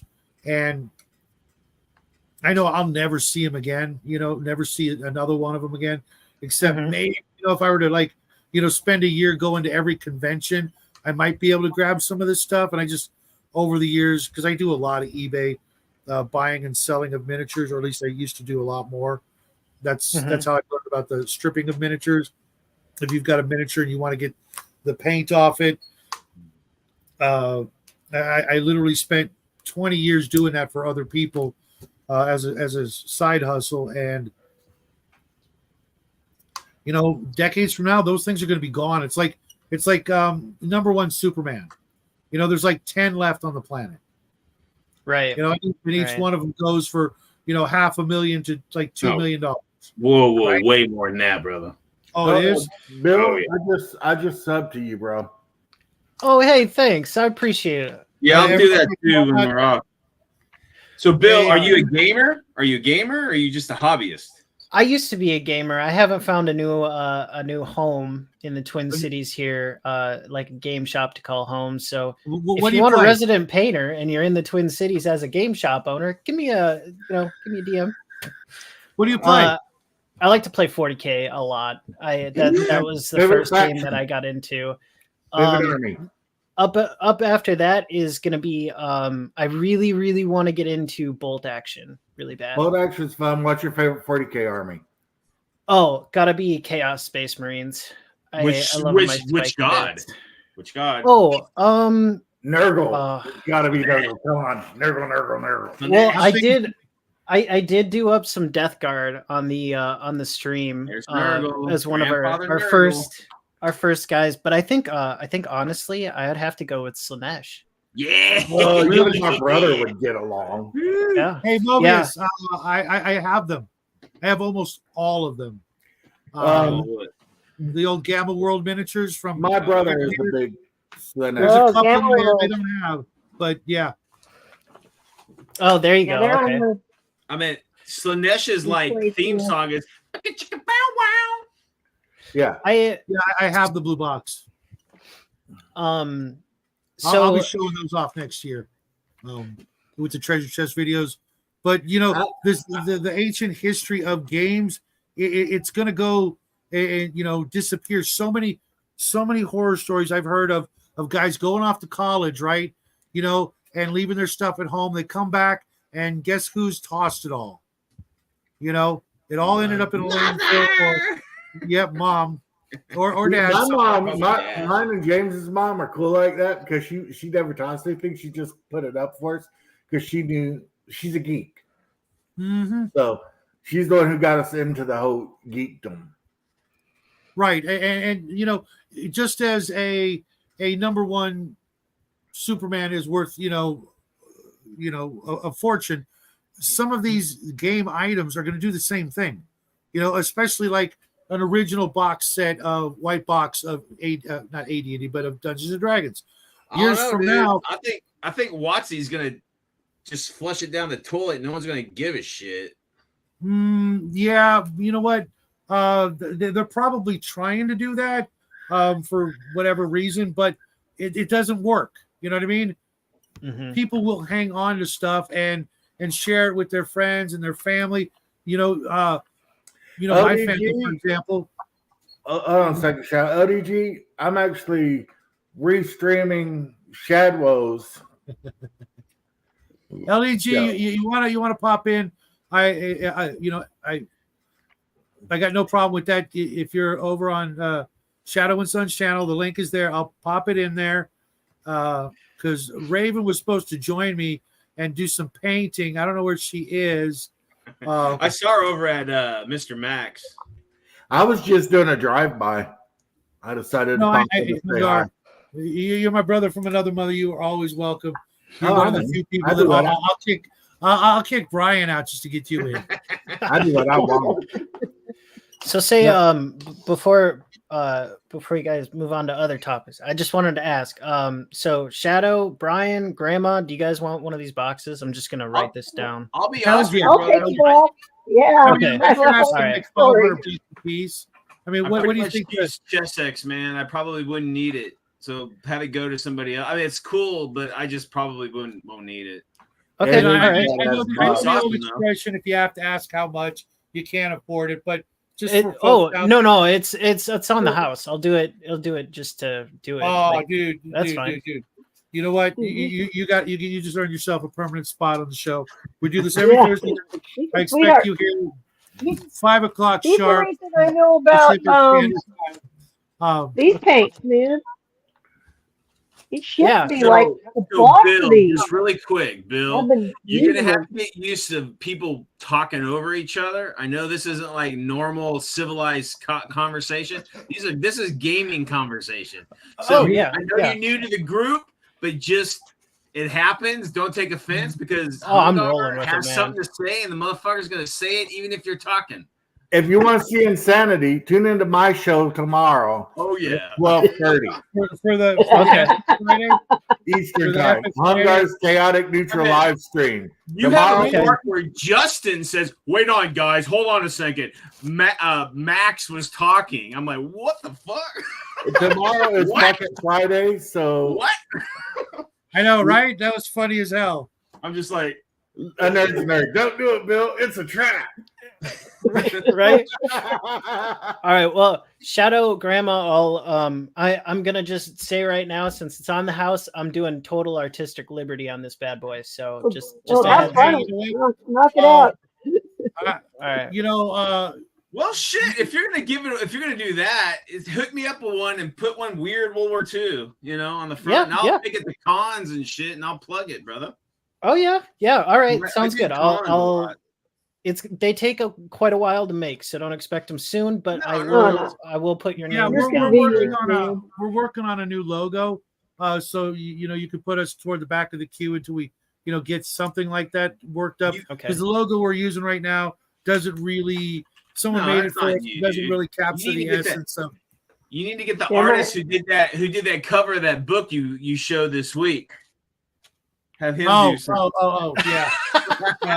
Did you see Now that? Benji Platanus's Chalt. Oh, I did. I saw that episode. And I love I'm done, by the way, with Raven lost, so I can get caught up on everything you did. your son was squirming. Oh, it's great. Is it?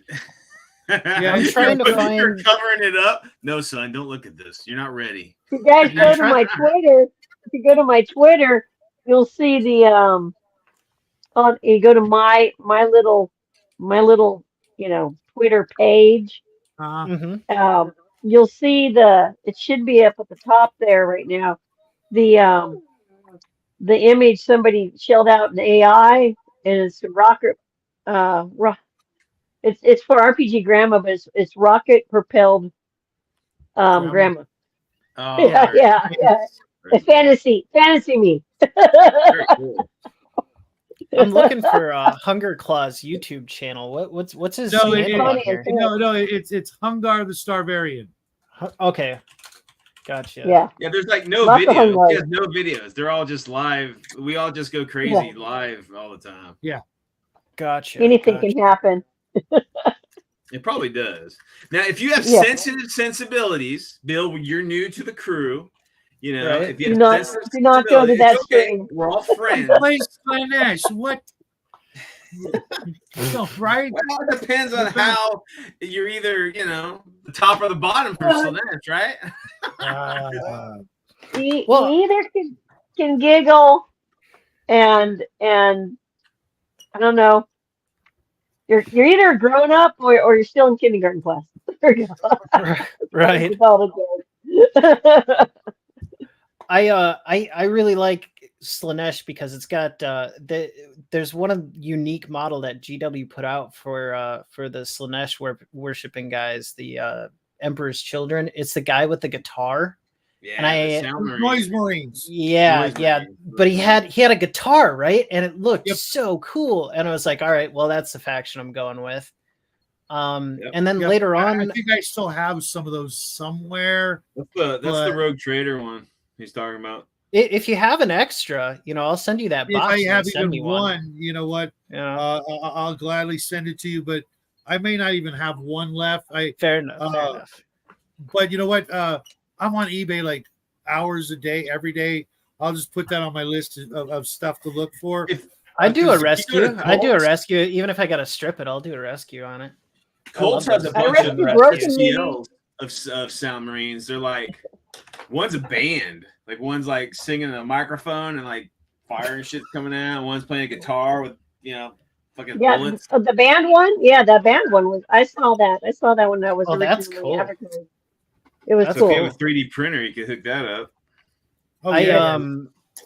Later on, I ended up buying a old Warlord Titan from a producer under the name of the Titan Manufactorum. He was doing these the like Lucius pattern Warlord Titans, the big blocky ones. Right. And he was doing it out of foam and then 3D printed, which at the time was kind of nuts. 3D printed panels that were cast and then put on top of the this insulation foam, and then he would use dowels and stuff. So I ended up getting that off of eBay. It was shipped to me and was wrecked in the process Oh no! because they had packed it with just plastic grocery bags. So I sent it back. I was like, I'm not paying money for this. Yeah. And the dude never picked it up, never talked to me again. So eBay gave me a return of $400, and then the box came back a week later. So I ended up with a free Titan, and now it's going to be the show's mascot, cool. Pablo Picasso.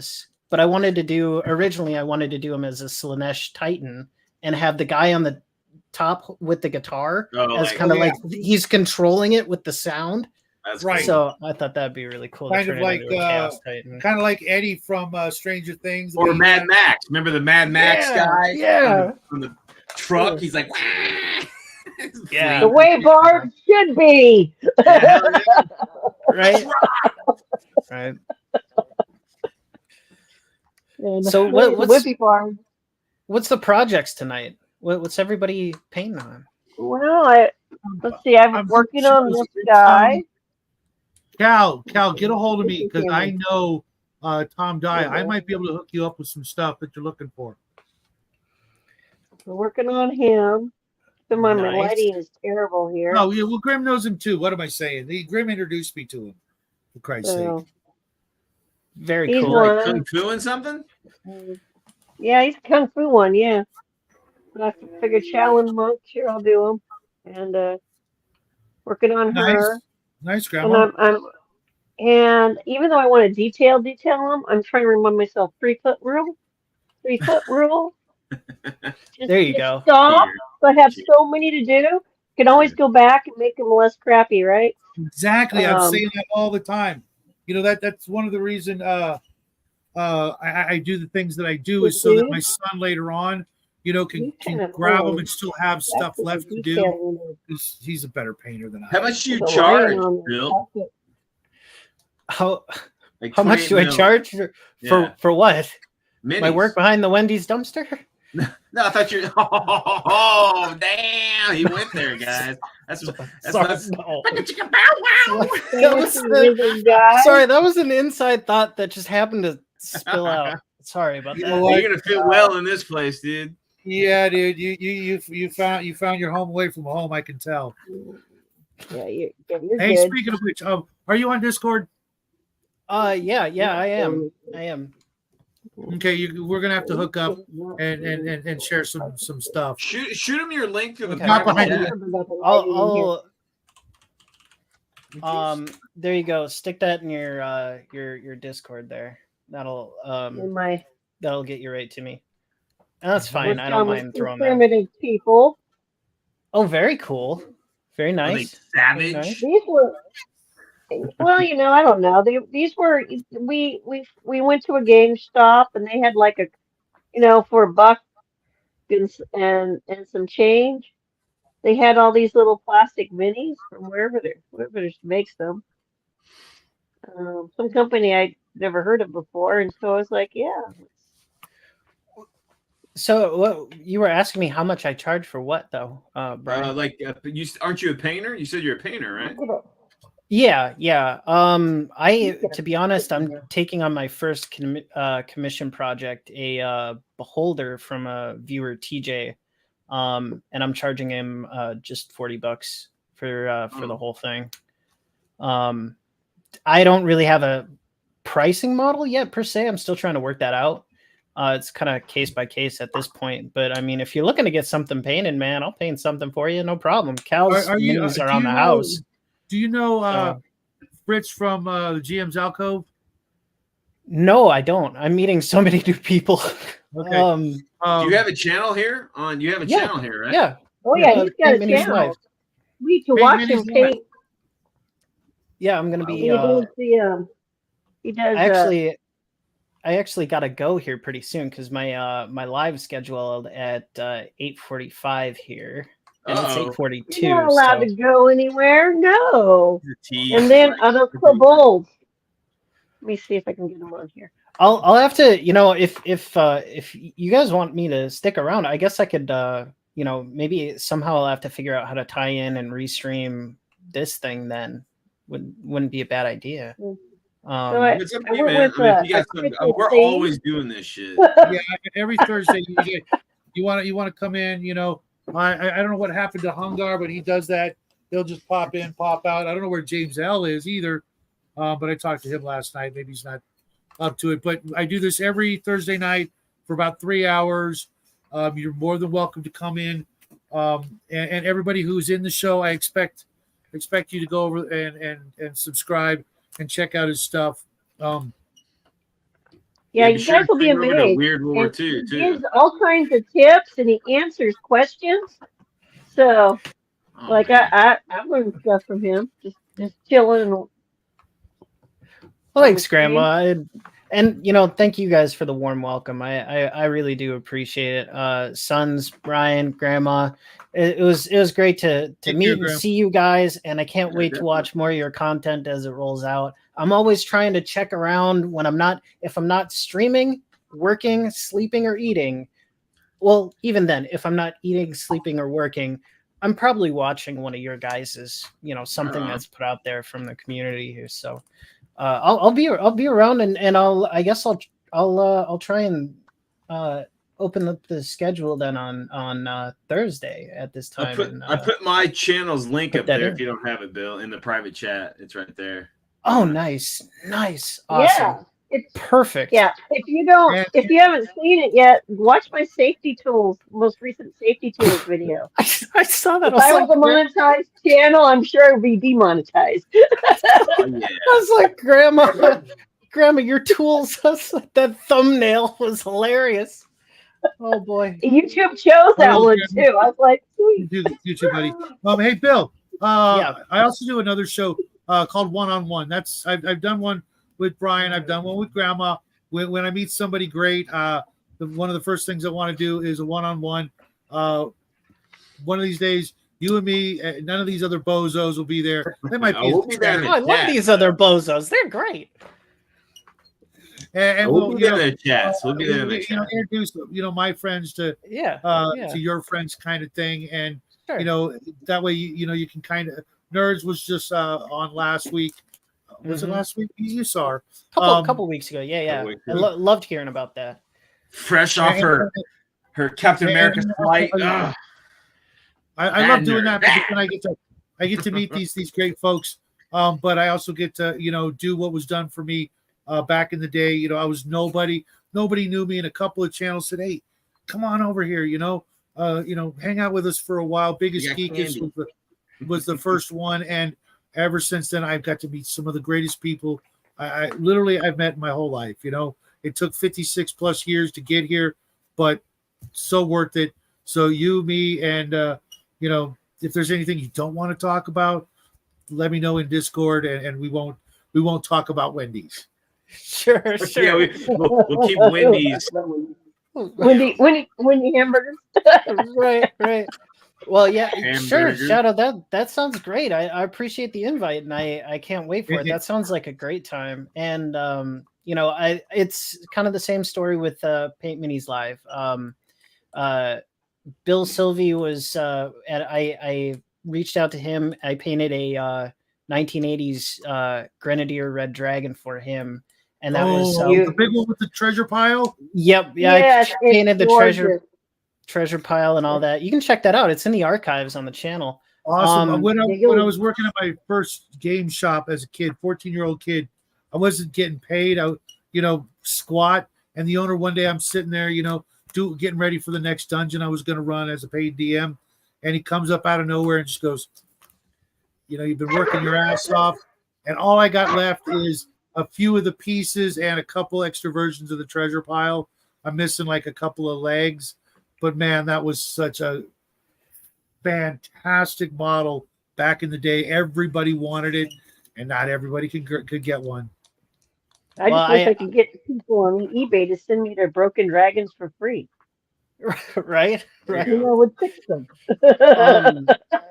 But that really kicked off the channel. And to be honest, RPG Grandma was one of my first. She was one of my first really big supporters. She was there, stream number 1, the day I primed that dragon and went live.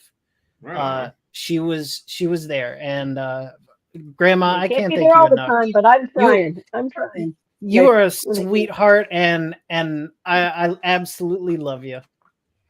Grandma, what did we say? What did we say when we first met? Gonna make you famous. She deserves it. She deserves just a regular person. Not anymore. No, or at least not to us. RPG Grandma the legend. Well, and I'm trying to help Sheepdog. It's like, you guys got to make videos. You guys got to make videos. So been trying to help them. Right. They'll end up having the better videos than I will because Sheepdog can invest in the equipment. I can't. You'll get there. As soon as you start getting those super chats, the money will just come raining in. Next thing you know, I've got to go in and change my settings. Got her pimp cane and her top hat. Well, I know somebody that you could rent out behind your ears and whatnot.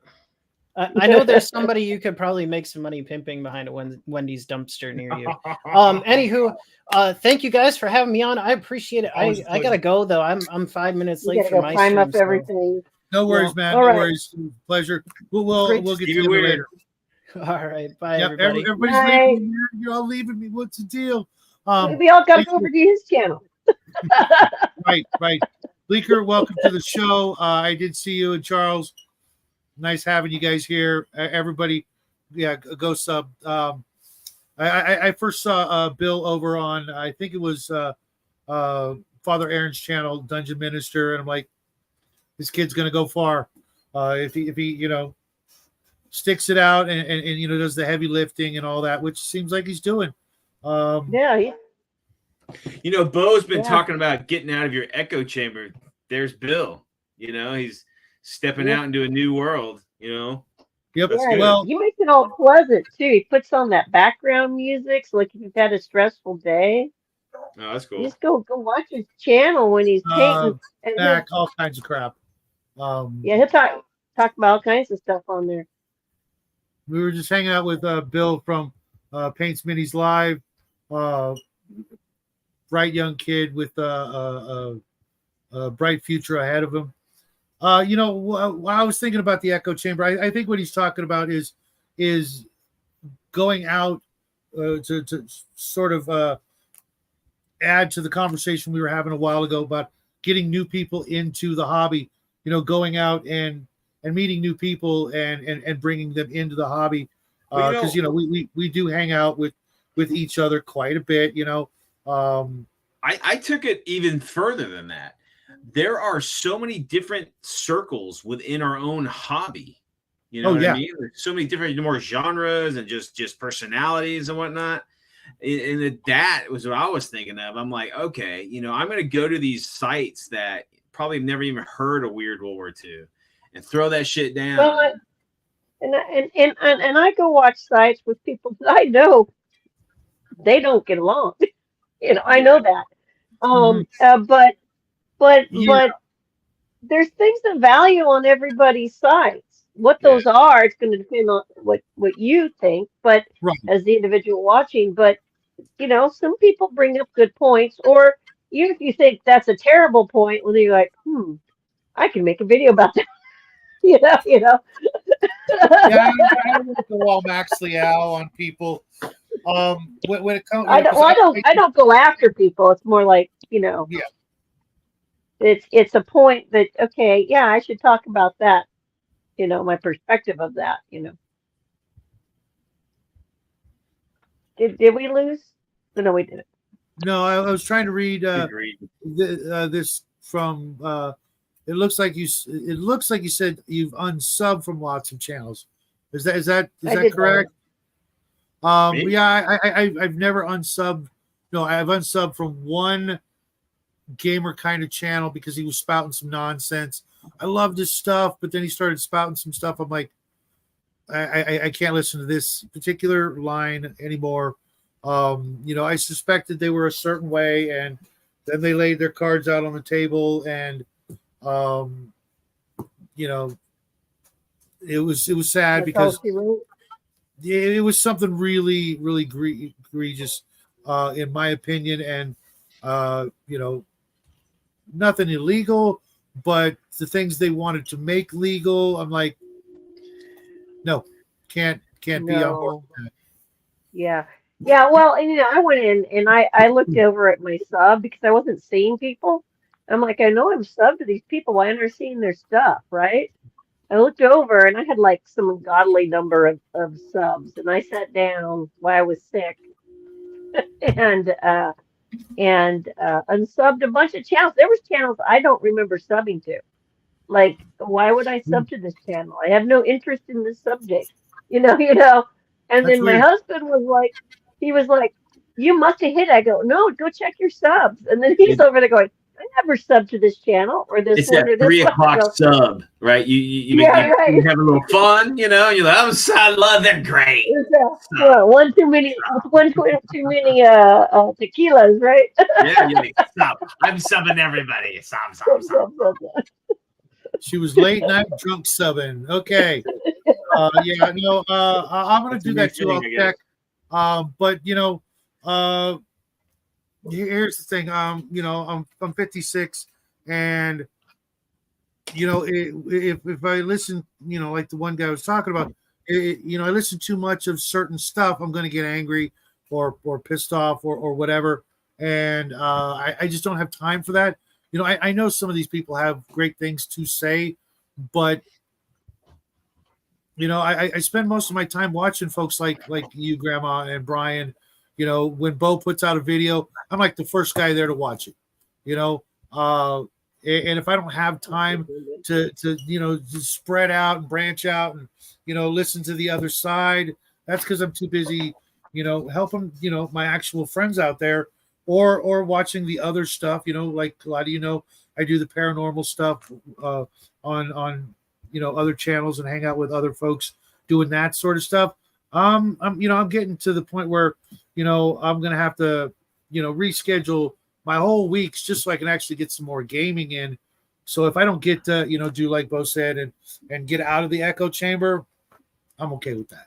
You know, I do listen to some stuff that you know, some content creators out there. I'm not going to mention any names because, that in this context wouldn't be nice. But I listen to them. I'll give them the benefit of the doubt. There's some people out there that I know I wouldn't get along with outside, the gaming table. But, we've had such, good times at the gaming table. They're, in one of my circles of friends. And, I don't know about you guys, but I'm running out of free time in the day. Brian's Oh no, I'm busy all the time usually. Right now, like I said, I have a quiet Grandma, moment. can you actually get time to read and not fall asleep doing it? Shit, not me. Oh, it's so hard. And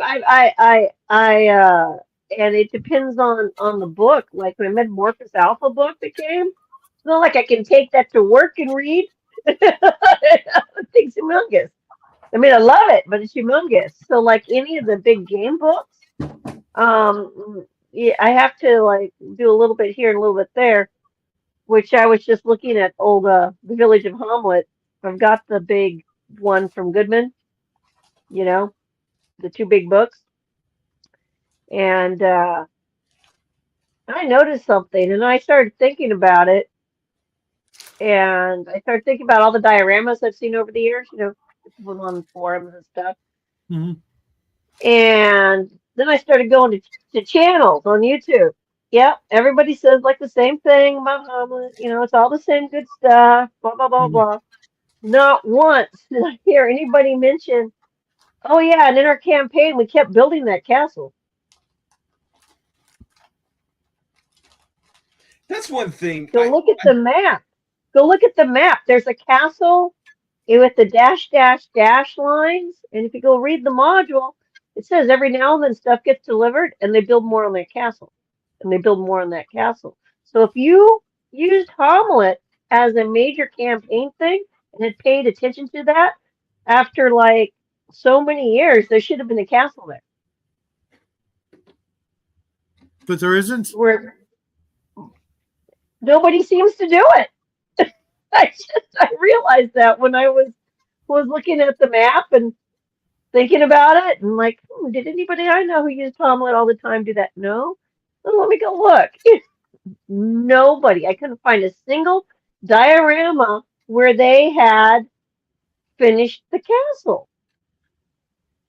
I'm not sure what you're talking about, to be honest with you. But it's like a you got the village, right? And then there's a tower near the village. It's not the ruins. It's a tower, and there's a couple of dudes who live up there. What adventure is this? Huh? The village of Hamlet. Oh, okay. T1. It's T1, right? Yeah, right. I've got it. I was just looking at it a while ago. I never. Go look at the. Hold on. I've got it. Hold on. Probably won't show up on the camera though. And one thing about me on like YouTube, everybody's doing this. So many channels are doing the same shit. It's the same damn videos. Oh yeah, they do that, guys. Well, I was thinking about this one because I wanted to do a different sort of. Where's Hamlet? Did I grab the right book? Or is this the? Is that the Dungeon Crawl Classics version? Yeah. Hold on. This is volume 2. I grabbed the wrong volume.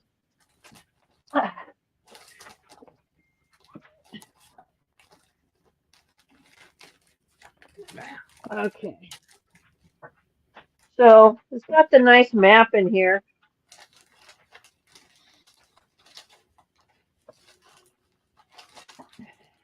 Here we go.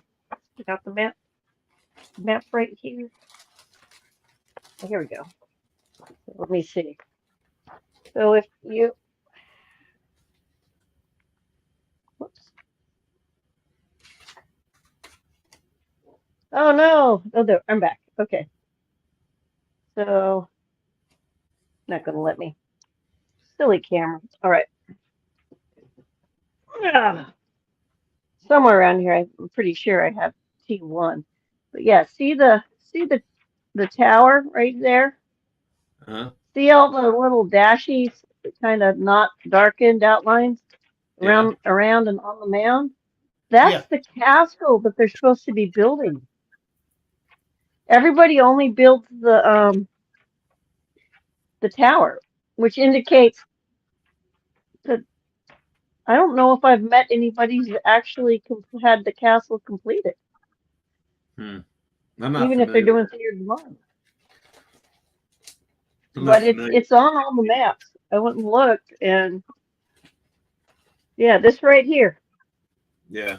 Area. Let me see the cover of And it. This is this was the colored version of it. Okay. This is the. Gotcha. And then the original was a different kind of cover, of course. If I got a picture of that cover here. That was on the other book. I just pulled. Here it goes. And then when it was originally printed, I'm pretty sure I have this one somewhere. Oh yeah. Oh, okay. Very cool. Okay. Awesome. I'm pretty sure I have both covers. I know I for sure have the colored cover, not the monochrome, but I might have the monochrome in the library somewhere. It was one of my least favorites, though. Believe it or not, it was just kind so many of things have happened over the years. What? I've played in the several AD&D games that the village of Hamlet appeared in for one reason or another. You know, one DM or that DM, all the village. So right. One game, the party I was in managed to kill everybody in the village. D&D goes bad. I've been in that game as well, where the players just thought they were there to kill everybody. Yeah, it went south with like a couple characters. The next thing you know, because you're with them, then you're defending yourself, and then oh, we killed everybody. Yeah, and everybody, most of the people are, really low level, and it's not really that hard. Yeah. Oh yeah. People forget that, it's. I guarantee no one intended that to happen, but I guarantee that happened because, players being what they were in the day, oh, everybody's just got 4 hit points, we can take them. Yeah. That's not how it would work out, Yeah, it was just a bizarre. It started out as a bizarre sequence of events, and then it just snowballed. And the DM was like full murder hobo too, and we're like, so that particular campaign, a lot of things went wrong in that one, with that DM. But since we ended up taking turns, and he never imposed any kind of consequence, like a kingdom, you just wiped out a whole village. There's going to be at least one survivor, right? There's always a witness. and came back later, kind of thing you would think. Right, something, right? Raise the dead, something. Fantasy world. So, when it was like my turn to DM, another person's turn to DM, we just had horrible consequences occurring because of this mass slaughter of the village to the party that we had been part of that in the continuing thing since we were switching off, and that made it so nobody ever wiped out villages of friendlies ever again, even if they were being jerks. But more importantly, it made me go, wow, why would you just let a party get away with that, dude? Well, I remember one game where I had a cleric. He was chasing down some bad guy, and this bad guy ran through it was almost like a refinery. They were like refining, I don't know, peat or pitch or some shit, some sort of flammable aerosol, right? And he was going to shoot a fireball. He was going to shoot a fireball, like past the refinery to the other side. I'm like, are you sure? And he's like, yeah. Well, what he does is the fireball goes into between the structure. It just blows the whole place up. Oh, kills everybody in it, right? And he's like, Right.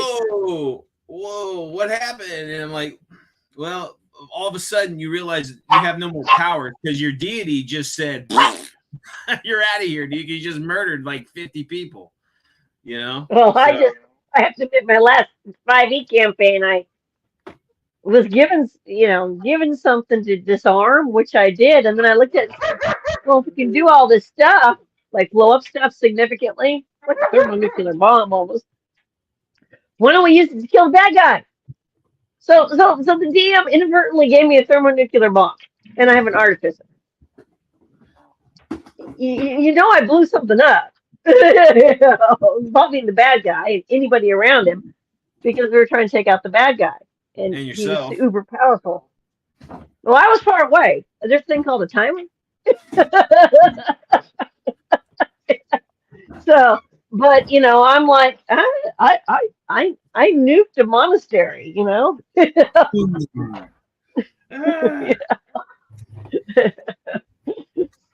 It's like it was a bad monastery, right? Yes, it was full of evil. It was like you're like, yeah, it wasn't Catholic. It was a Protestant. It's like, yeah, those fuckers are totally bad. They're gone. Yeah. So, but you know, it was fun. I mean, I was having fun. Don't get me wrong, but I'm the kind. I admit I'm the kind of player that the questions in my mind are: can we sell that? Can we use it to blow something up with? Can we make some other kind of weapon out of it? I mean, that is how I think. You know. I have to admit, a lot of times when I'm playing, I'm like, and this might be crude. I'm like, can I fuck it? Can I manipulate it? Can I make it my own?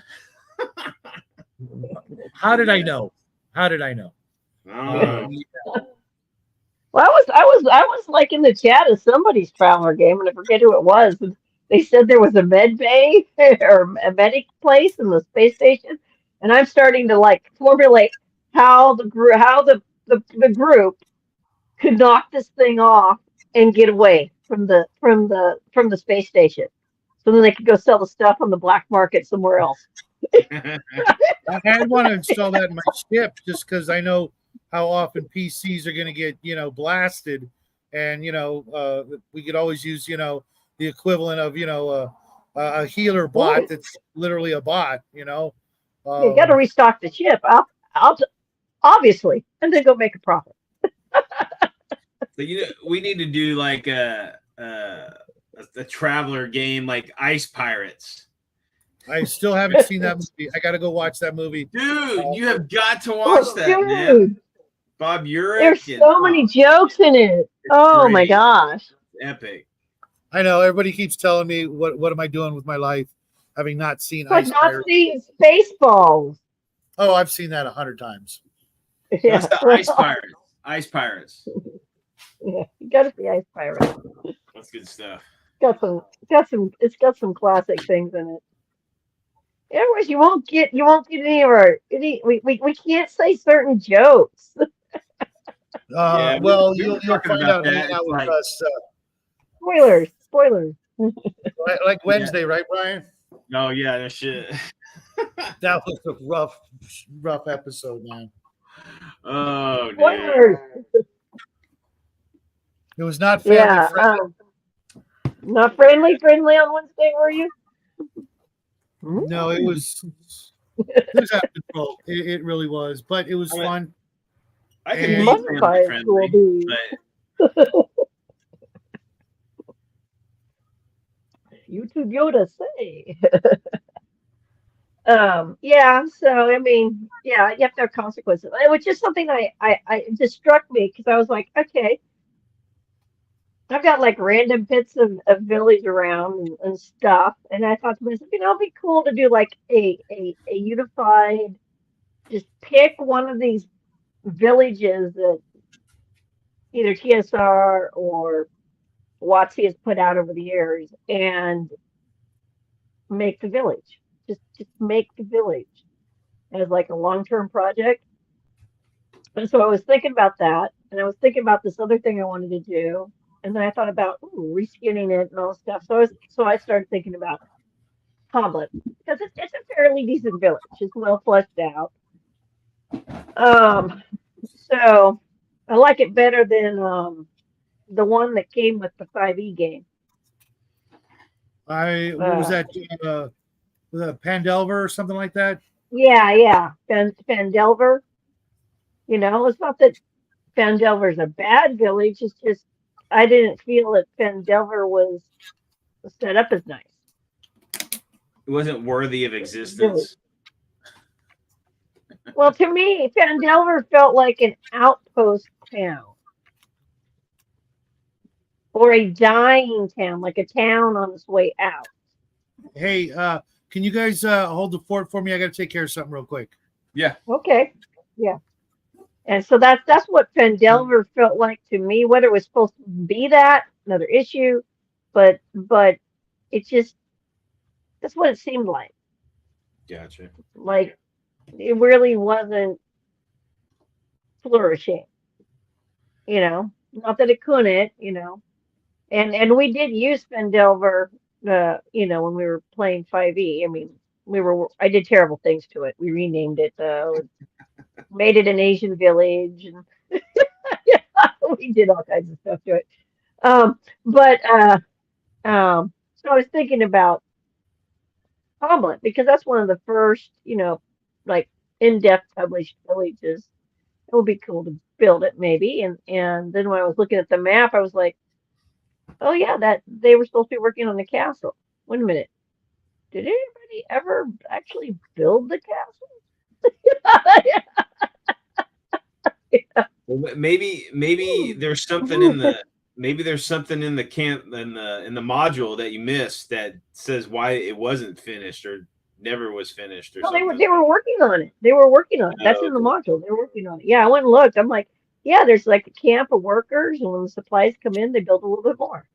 So it dawned on me that if you were using this module, like some people play like they've only ever played Greyhawk, and that's like the base camp and all that good stuff. Then at some point, that should be at least halfway done. There should be some sort of progress in it. Yeah. Yeah. So I was just wow. And everybody talks about Hamlet. Nobody talks about the fort that's supposed to be getting built. Ever. It's just like it's like any other government boondoggle. It just keeps going and going and going. Yeah, they're skimming, man. They're skimming. Yeah. So I just dawned on me that I found that funny. Now, granted, you've only got like the stuff, the original stuff. So I don't know if anybody did anything else with it, but I went and looked because I got curious. Let me snoop around the net. Maybe you could start a whole like get Let's build the castle. Yeah, it's like, hey, is this thing done yet? Can we have a continuation so we can at least see the damn thing built? Yeah, the never-ending castle. What would it look like 50 years later if you played the game time, right? Hell, even like literally in like real world time almost too. Yeah. Is this like a California project? We build it halfway and then stop. Yeah. The freeways to nowhere, the train track to nowhere, the bridge that goes halfway. The bridge that ends into the ocean or into a mountain or something. Yeah. Yeah. It's like a California government project. Jeez. Y'all, you're not living in California. You don't know. Yeah, True. and if you haven't traveled California, live in California, you don't know. But if you start traveling, you'll notice that bridge that never gets finished. And California is it's a beautiful place to visit, but I definitely wouldn't want to live there. I love my state's beautiful. Do you live in California? Yeah. It's just we will avoid the big P that you're supposed to avoid. I have my opinions on what's going on around here. And all I can say is there's a lot of things that are going to be unfinished. Oh man. I think they may have finally pulled the. I know they were talking about pulling the funding on the light rail or fast rail or whatever. I Other remember states that. can get it, but yeah, other states can get stuff built within a couple of years. 15 years later, we're still working on the same section of track. Yeah. Yeah. It's they like, can't even get. Yeah, I think Texas isn't like that so much, but we're always building some shit over here. well, as long as it gets done, come on. Like, do it or get off the pot, right? That's right, man. Get it done. And we'll spend because of that, we'll spend 100 times more money than we should have had to have spent. Yeah, because it takes so long, and you got to pay all those If people. it gets done. Just keep If it gets spinning and spinning. It's just bizarre. It's like Winchester Mystery House, and that was purposely built to always be kept being built, and so it's weird as heck inside it. But you just it's like the whole state's infected with that. I mean, I think that's intrinsic in government itself. Is just like, they perpetuate the job to justify themselves, because if it's done, then shit, we're done. We could go build something else for us. I know, See, but cool. it's true. But who knows? Who knows? Did they put roundabouts all over Texas? I've seen one. We have one roundabout that I know of in the areas but no, not really. Oh, good for your government, local government. Mine took whatever money it was, and they've took perfectly nice intersections throughout my county and other counties, and stuck roundabouts everywhere. They're everywhere. And then you ask, there'll be this big roundabout somewhere for no reason. Yeah. I have no idea. Just go to a circle, and I was with somebody and go, yeah, and there's our $1 million roundabout. I go, what? Well, I know that in I think it was San Francisco, they built some toilets out by the beach or something. And it cost like $3 million for a 2-person toilet or some shit. I'm like, what? Well, just because they're not buying normal public toilets. No. Normal public trash cans. It's probably the damn the property value, to put it wherever they want to put it. It costs so much. No. No, because it was the public trash cans they bought. The rest of us would go, okay, what gets the job done that can't be removed by random people or easily broken or, and so we'd pick a tried and true thing that works, right? Mm-hmm. They had to go with some kind of super stylish chrome, high tech, each one costs $100,000 kind of thing, where you're like, Meanwhile, that does no good considering the state of their streets. So, Well, it doesn't work like that if it's going to be used as a hotel bathroom for the homeless and all that. Right. Yeah, it's I don't know. It's crazy. Yeah, so I don't know. At San Francisco, I'm convinced Texas priority is wrong. I just don't know why. I mean, it should be obvious to anybody living there that they got a problem. Ooh, crap. The paint was wet. You would think so. Yeah, I can't get out of California fast enough, but going to be stuck here for a little while longer. I could offer up some conspiracy theories about why they're doing things, but I'm going to paint instead. That's for a different channel.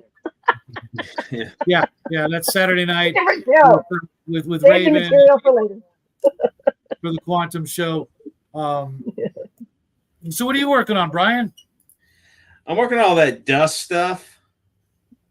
The Dust Tactics. It's like a weird World War II game. It's just like some power armor guys. They can't see. Cool. My camera ain't worth a shit, but that's what I've been I doing. can blow you up. We can try. Oh no, it's just my camera.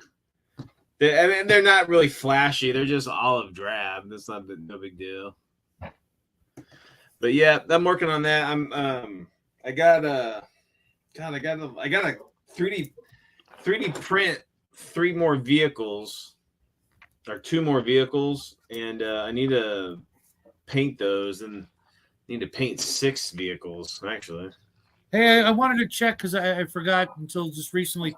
You got that thing I sent you, right? I did. You told me to wait until I get my. Okay, yeah, no I got worries. it all. Yeah. Good. Because that's how I do things. Do you have problems in the neighborhood? Well, I thought I did today with a package. I don't know if you were here for that. I got a tracking number from eBay, said the package was delivered. I go out, mailbox is empty. And I know that if you don't, and the tracking number on eBay said it was delivered. I'm like, well, I better find out what's going on, or eBay's just going to side with the seller saying, tracking number says you got it. Although they've done the opposite with me when I was a seller. Yeah. Like, oh, he says he didn't get it. Tracking number says, oh, he says he didn't get it. So I spent like 3 hours on the phone trying to get a hold of the post office.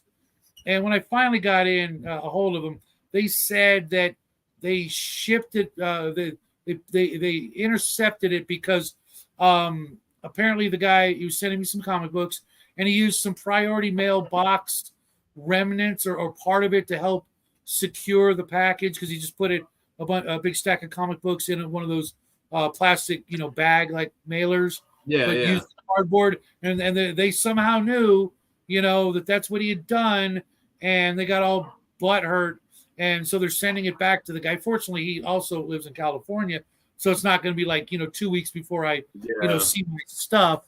But it was just like they wanted me to come down to the post office and pay the difference on the shipping, and I'm like, no, why me? Yeah, can't you just bill this guy? I'm the receiver. I didn't have anything to do with. All right, well then we'll just have to mail it back to him. I'm like, you rat bastards. Weird. But I contacted him, and he said, no worries, I will send it back. It was my fault. That was him saying it. And I'm already looking at some other piles of comic books from him. So, if he makes good, then I'll make good, and I'll give you, because I paid $12 and change for 20 comic books bagged and board, like cool. Brand new. That's a deal, That's big time.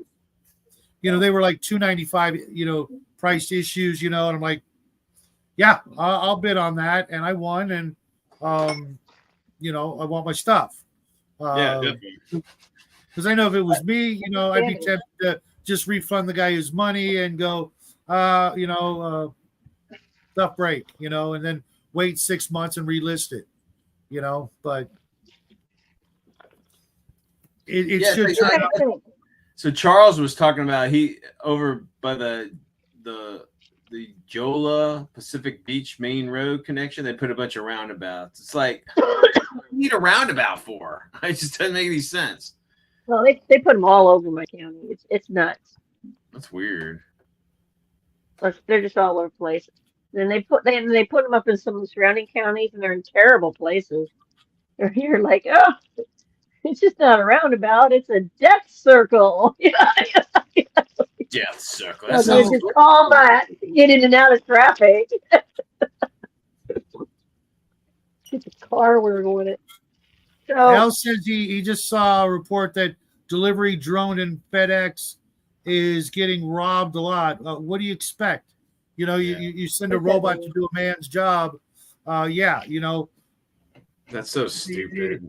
I mean, I was watching, a year ago or so, where people were robbing the trains again. Yeah, I saw that. Oh yeah. I'm like, what the hell? We went back to the Wild Wild West. And the I'm cops ready. didn't do shit. I'm ready. Yeah. We went back to the Wild Wild West, but you and I live in the state that outlaws anything they think you can defend yourself with. Well, it's like, I mean, when you have Over the blowgun being outlawed in the state. it's like if you have a government that prevents the common person to protect themselves, their family, and their property, then guess what?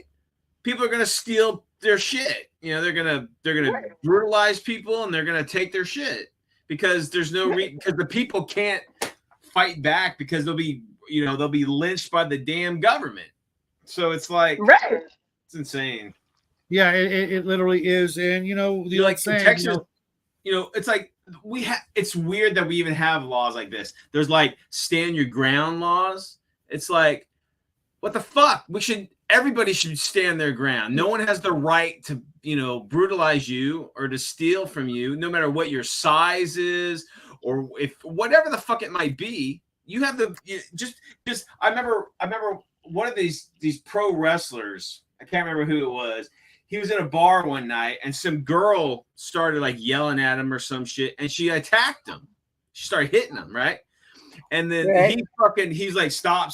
And then he one punch and she's fucking out. So she sued him and the DA was like, well, I'm like, look. And he's like, look, just because I'm 350 pounds, I could bench press 1,000,000 pounds does not give that woman the right to attack me and not allow in the law. I have the right to defend myself. And he did it with the appropriate, whatever level. So he got off, but still, it's like, what the fuck? But he had to go to trial and do all that shit. Right. Because, somebody thought they'd get a feather in their cap. Yeah, or whatever. And then then the DA's like, oh, that's not right. You beat up a woman. No, I fucking defended myself. Yeah. Well, she punched him. She got punched back. That's not beating up somebody. No, exactly. You play stupid games. It's called making a poor choice on the attacker's side. And it's like, in Texas, you have the right. Well, I mean, okay, I say all this shit. You have the right. That doesn't mean shit. If the government wants to squash your nuts, they will. They'll do it. It doesn't matter. It's up to you to defend yourself and prove that they were on the wrong. Otherwise, if you don't do that, you're fucked. So it's like, it's not like our justice system is just.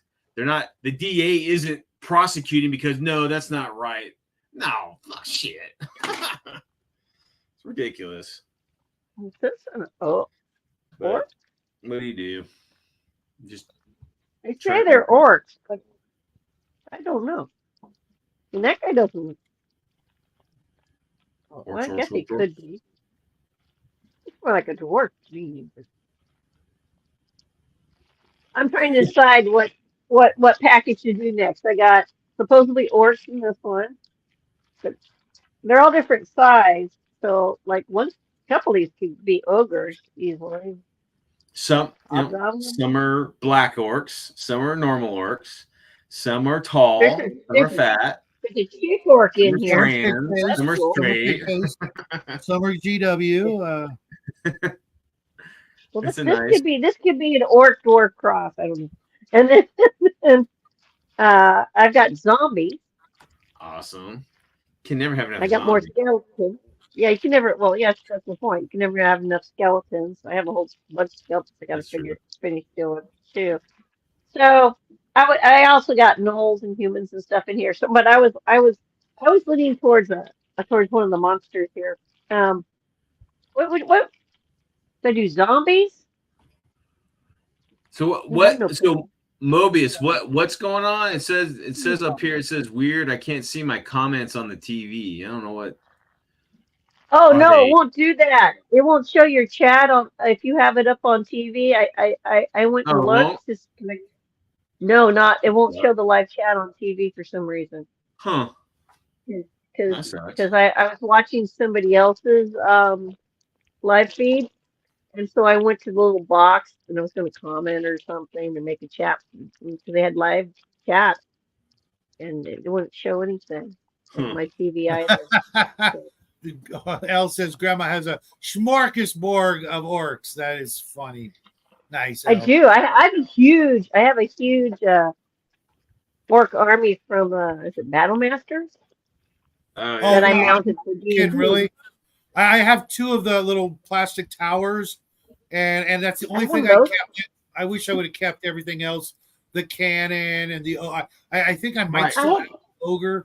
I had painted up one of the knights really nice, and I don't know where the knight went. He was behind glass in the bookshelf. He seems to be missing, so I got to make more knights.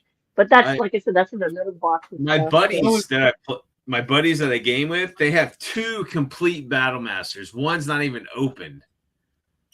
I need a whole nother box of Battle Masters so I can do terrible things to it. Because the Chaos Knights are awesome. Yeah. I bought that game just to use it for Warhammer Fantasy Battles back in the day, because I was getting into the Empire Army, and that's basically I think what this stuff was. And I don't know why, but I got rid of it on eBay a long time ago. And somebody I know found a box of that somewhere cheap, and they had it forever, and they just gave it to me. And so then I started, and it doesn't necessarily have all its parts, but it has most of the army, most of the army. I never even played the game. I just got it for the parts. No. Bought it brand new. Figurines are awesome. I do have some game. What the hell is that outfit they put on the horses? A caparison or something like that? The tablet or whatever it is, the cloth, like covering that they put on the horses. Yeah, they decorated. I've got some of the horses, but that's it. Yeah, I had a whole night and the horse done up, and I had it separately mounted, and I have no idea. It's disappeared. It's not. Occasionally things disappear from my house. I got to paint more. So I got to find the box that the ones that aren't done were stored in. Besides, I want to do the Minotaur army in that one. Minotaur. Was there a Minotaur? I remember there was an ogre. Yeah. There's an ogre in the.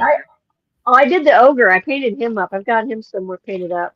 I guess there are beastmen. I think there's some beastmen in it. Yeah, they call them beastmen, but you look at them, they got cow heads. Yeah. They're not a variety of critters. They're minotaurs. Yeah,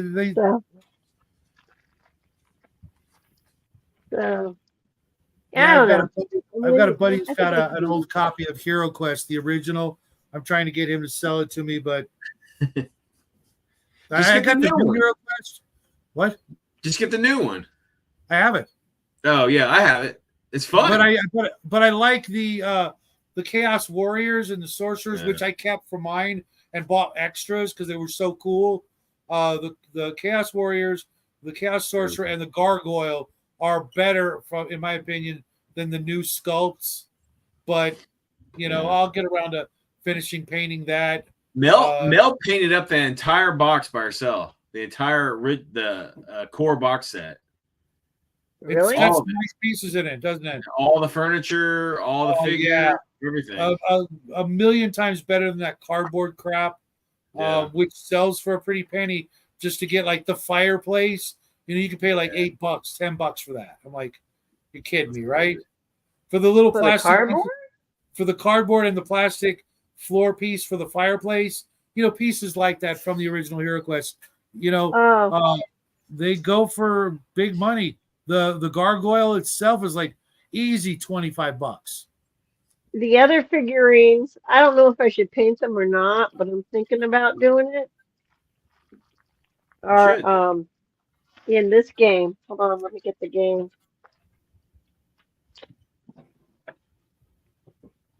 I found it at a thrift store. Yeah, it's amazing. I used to work at a thrift store, and it's amazing that anything good actually makes it off the truck and into the building. I was one of the guys that would work on the trucks. I didn't do the driving, but I would, jump out of the truck, throw everything into the back of the truck, and the guy who drove the truck, before we would get home to the shop, he would stop somewhere and say, "Stay here. I'm going to go check on everything in the back." And I'm like, "Yeah, sure you are." Hell. Mind you, I was much younger and needed a job, so I wasn't going to say anything. But it's kind of a jackass move. But Yeah, it's shitty. then again, at the same time, I remember how little they paid us because I think they assumed we were going to do that, so they just took it out of our pay. Not like they care, everything's free and donated to them. Yeah. Never mind. I thought this had minis in it. It doesn't. It's not what's in it. Oh. That's where those ethics come in. It's like dungeon. I don't think I've seen that one. Is that the remake of the old TSR? No. Let me look. Like this has to be. It says Wizard Coast on it. Yeah, I had the original. The game sucked. Did it? I hate it.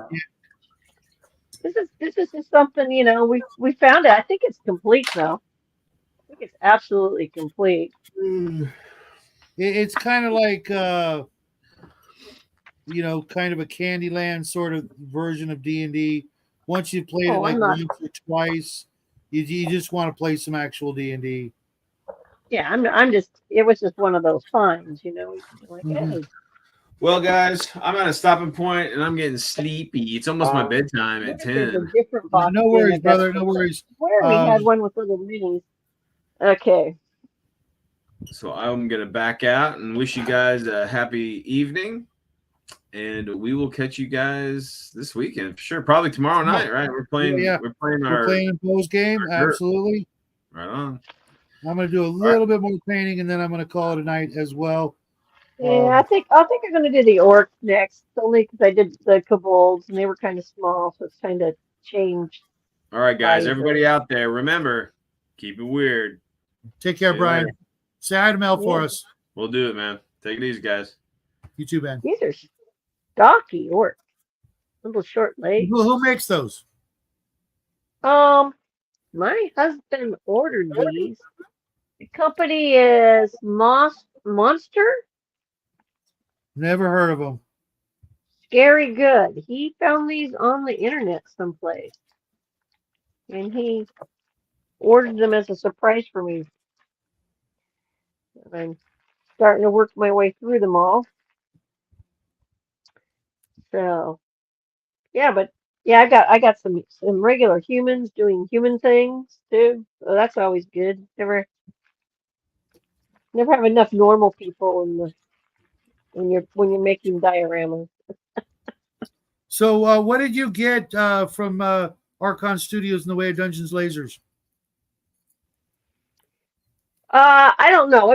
We've got like cases of stuff that my husband like randomly ordered things. So I'm guessing we must have some of their stuff because it sounds familiar, but I don't know which pieces would be what at this point. Well, yeah, he has all these things that snap and clip and that's definitely interlock. Yeah, but there's different companies, but they're all different kinds, Yeah, because they have like different room sets and like a core set, and they've got some sci-fi rooms and some fantasy rooms, a torture chamber, a wizard's library. We don't have any sci-fi stuff. I'm gonna have to scratch build any sci-fi things I want. What I've come to. Their sci-fi core set, and some of the rooms are really worth it. We also did a video on the. We made a couple of like starship interiors and lit them up. Those. Have you ever go to Dollar Tree? They have these Christmas lights. That are battery powered, and they have these not the really tiny like they call them pixie lights or whatever, but they have these like these peg light. The thing that covers the actual light is this like maybe the size of like a ballpoint pen clicker, so that you can stick them in the holes in the Dungeons and Lasers sets. And we found these ones that are like torch lights. So every wall has like one or two holes in it where you can plug stuff in like torches, but we just plugged in electric lights and lit up the whole table with this dungeon, and it just So works. awesome. And the same with the starships, they got the same size hole, and so we put like different colored lights, so like they're flashing red, like red alert, danger Will Robinson kind of thing.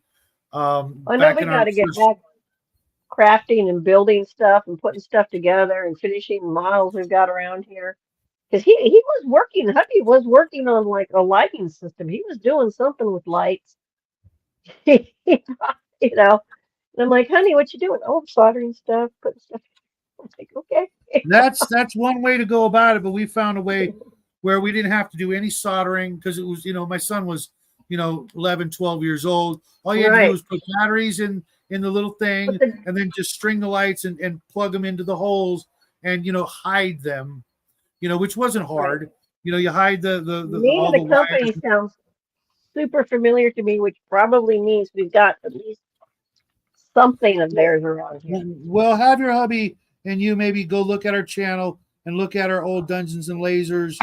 You'll be able to tell when you see the whole, like the whole our dining table covered with like a dungeon. I mean, like we could literally cover the entire 6-foot dining table with a dungeon.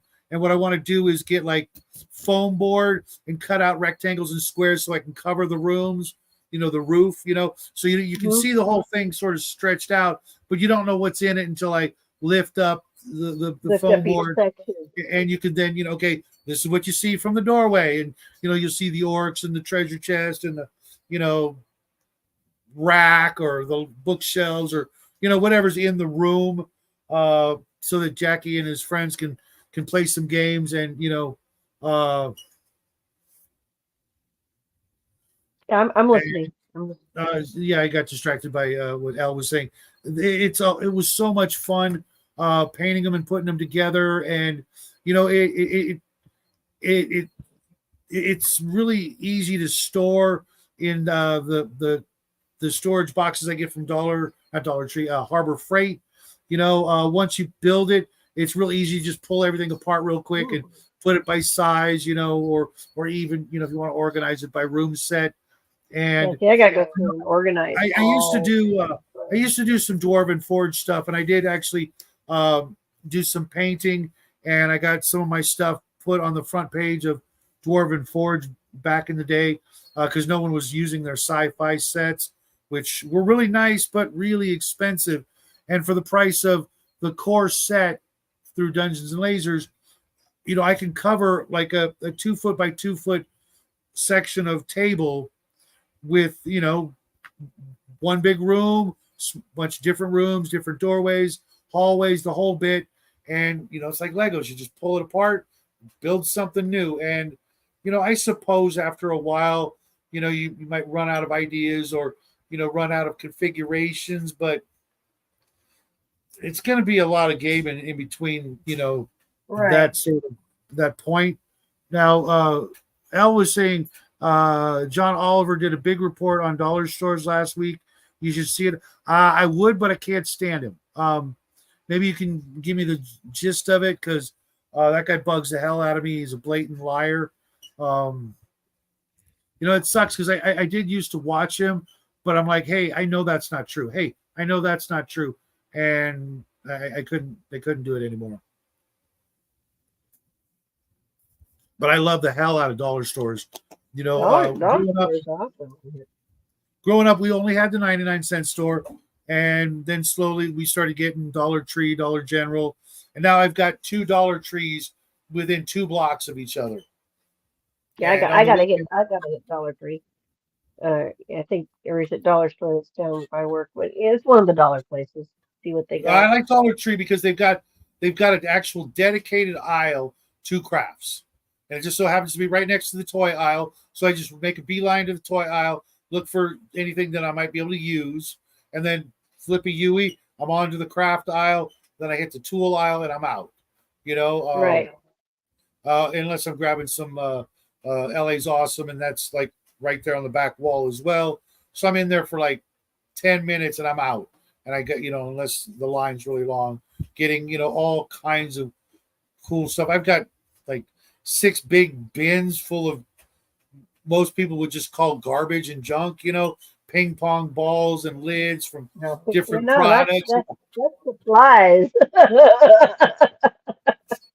Right? When you take the little, you take like, you got your you open up your milk container and it's, or creamer and it's the one that got one of the round things. You can pull that off. You look at it, you go, this could be made into something. I found a great one. I found a great one. We buy from Walmart the Good Value breadcrumbs, right? Uh-huh. Stuff. And there's this like layer of like aluminum foil you have to peel off. It's like a safe. Well, if you look at it from a certain, if you can flatten it out nice and flat, it makes a great like say you've got a sci-fi mini, right? And you want to have a sci-fi floor on it, but you don't want to sculpt it because it's going to be imperfect.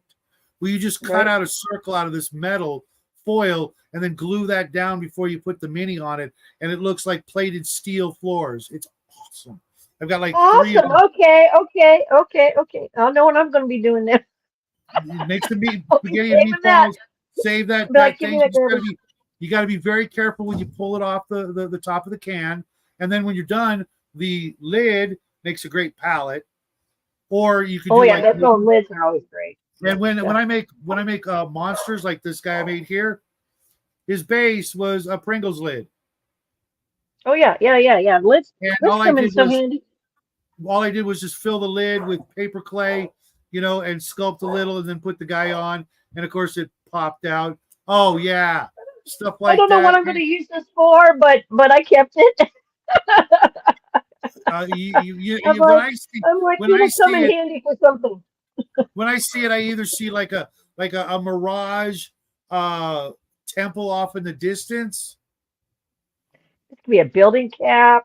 It could be a building for the right scale. Right. Or you could spray it, or you could leave it clear. You could throw a tea light, you take one of those color changing tea lights, build up the base, and so that way it's all like like a mirage city off on the horizon, or part of a starship. You can even use it for like the containment core of your nuclear warp drive thing in a spaceship scenario. Yeah, I was like, this has so much potential. Even if nothing else, you're like, well, I got to build a mushroom, and so I needed a base. I mean, I would not use that for that. I can think of a better thing for bases. What was that? But yeah, this was a mochi. Those ice cream mochis. Never heard of it. I don't know. When you go to the grocery store, sometimes they have a little freezer that's full of like mochis, which is a Japanese ice cream that's covered in. Okay. In a, I don't know if you can see here. Okay, I got you. I'll keep my eyes out. Japanese bonbon of ice cream. Okay, that's what it is. That sounds really good right now. So I had bought one for the kids, and I got myself one, and I got hubby one, and so I was eating mine. I was looking at this, and they'd already, thrown their stuff away. I go, wait, I'm keeping this. Real quick, okay, thanks, Elle. That doesn't surprise me, but at the same time, that sucks because, that's one of my, I'm lucky. I've got a Dollar Tree, Hobby Lobby, and Walmart right next to each other. I know a lot of people don't like Walmart, but when it comes to, my grocery bill, I can't go anywhere cheaper in my neck of the woods. So that's where I go. The grocery bill is the only bill you're in control of. Your other bills will go up, and they never come down. But your grocery bill, you can decide, what, the family is eating nothing but ramen for the next 2 weeks, and we're going to put that money away, or we have an emergency. So, we're going to, skimp a little, or it's like, hey, we got a bonus.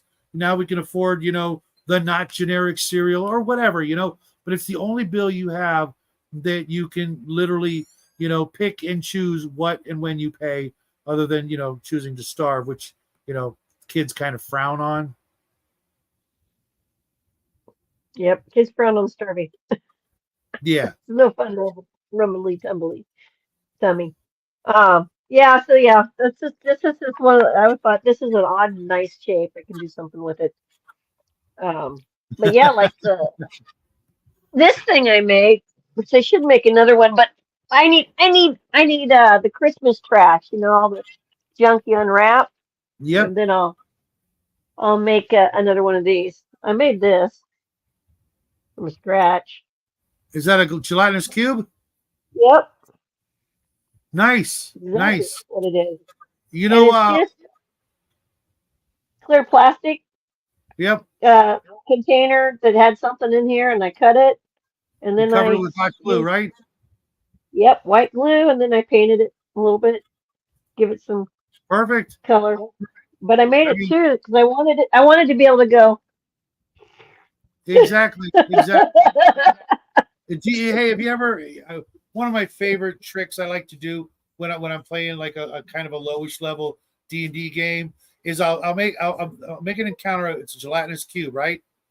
But inside the gelatinous cube is like a skeleton, right? He's not completely dissolved, and there's like maybe some sort of magical doodad that glows, like maybe a magical dagger, so that the skeleton kind of looks like he's floating toward the party, but it's just the gelatinous cube coming forward. The priest is there, trying to turn it, but it's not going to work, and he keeps coming forward and forward. Next thing you know, he realizes, it's almost too late. It's a gelatinous cube, and if they kill it, they'll get some goodies, which reminds me, I'm doing a video real soon on treasure because I'm so tired of tightwad DMs. Don't be a tightwad, guys. Don't. I don't get the treasure. You want the treasure to, like any resource, to be expendable. That you want them to, you want them to need to buy stuff. Sure. Yeah, that's why you get better armor and stuff anyway. They'll live longer. Right. It's a dice cup. Yeah, it's a dice cup. God.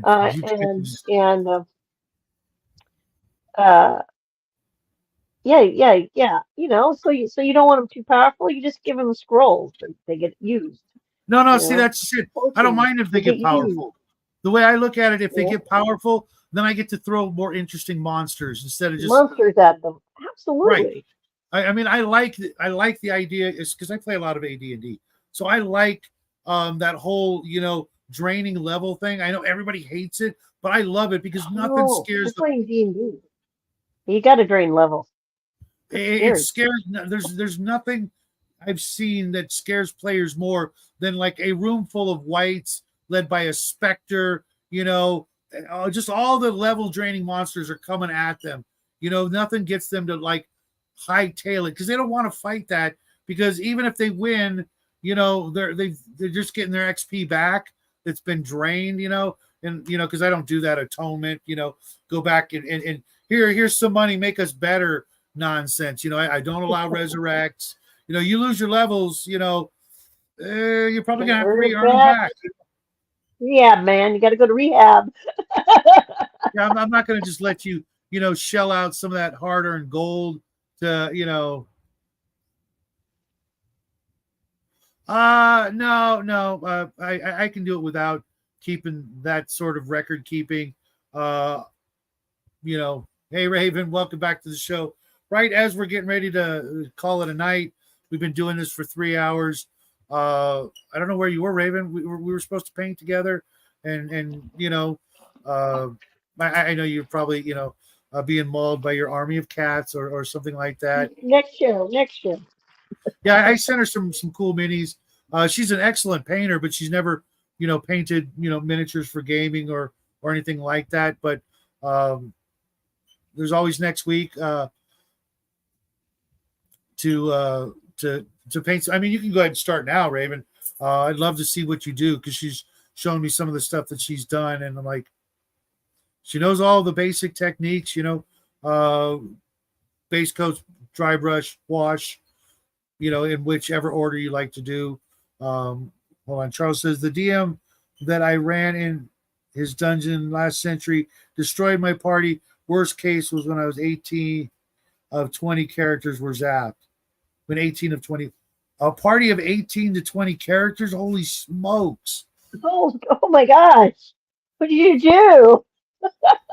Right. Everybody cried. It's like, oh my god, you just he just crushed the dreams of, 10, 20 different players. They're like, and I don't know about you, but when I was DMing at the shops that I used to work at, we had this really ugly habit.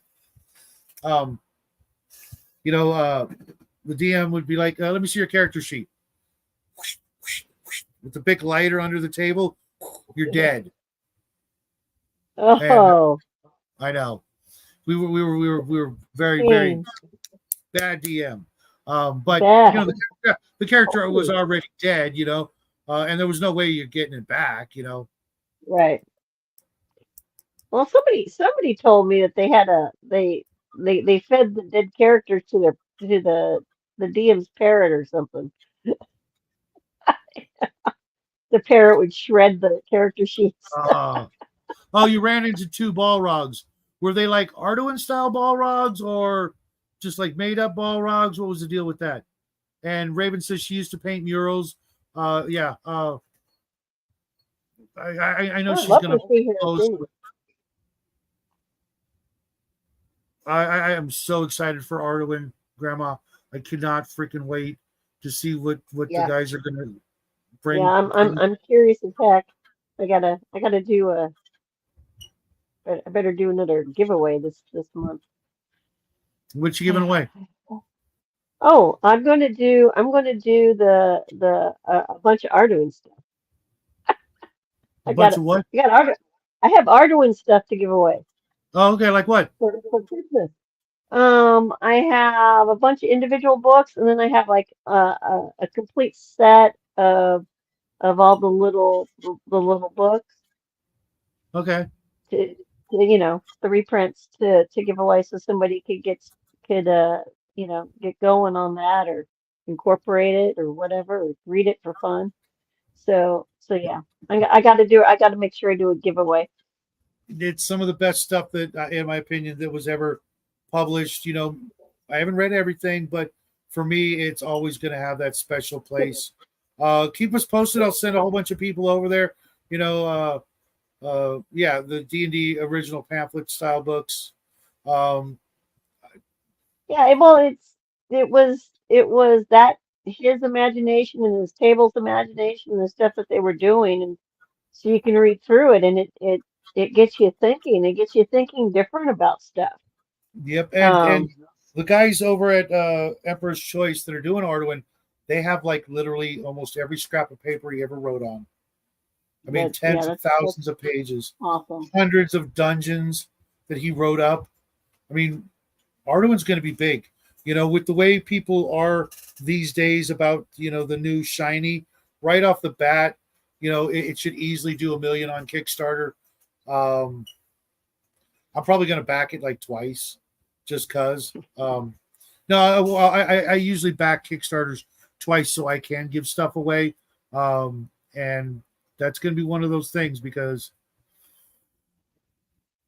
if the things I've been hearing through the grapevine, it's definitely. I know Levi was working on a module for them, so Levi does good stuff. So everything of his that I've seen, I haven't seen anything that wasn't just like, yeah, this is the right tone for that, Gonzo Gaming. Yeah, and so of course, Turtles beat Shadow Dark. Shadow Dark was just, something with the serial numbers filed off, and Turtles was its own original thing. I mean, that is one of the true original games that you can't, sure, it's based on a comic book, but it's not based on really anything else other than whatever influenced the comic book by, Eastman and Laird. And, I didn't back it just because it's not really my thing, but I am going to be in a Bloodworth's Turtles game whenever he runs it this year, just so I can at least mark that on my dance card, my bingo gaming card. Yes, I played Turtles, we'll see.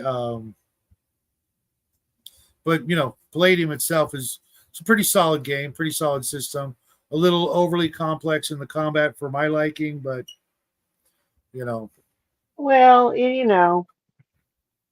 there's a tendency to, I keep trying to explain to people, you have to kind of pick and choose your game mechanics because there's a tendency to bog down the game with too many die rolls and mechanics. And then you can also do the opposite where you strip it out so much. Yeah, where you're just flipping coins. I'm telling you, one of these days, someone's going to make a game where it's all about flipping pogs or something. The coin toss. Tails that you lose, kind of thing. They're going to dumb it down to the point where that's what they're going to do is just flip coins up, heads, okay, flip 3 coins and you need 2 successes kind of nonsense. I just want one success. Right. You did it or you didn't, but that's me. Right. And people, they don't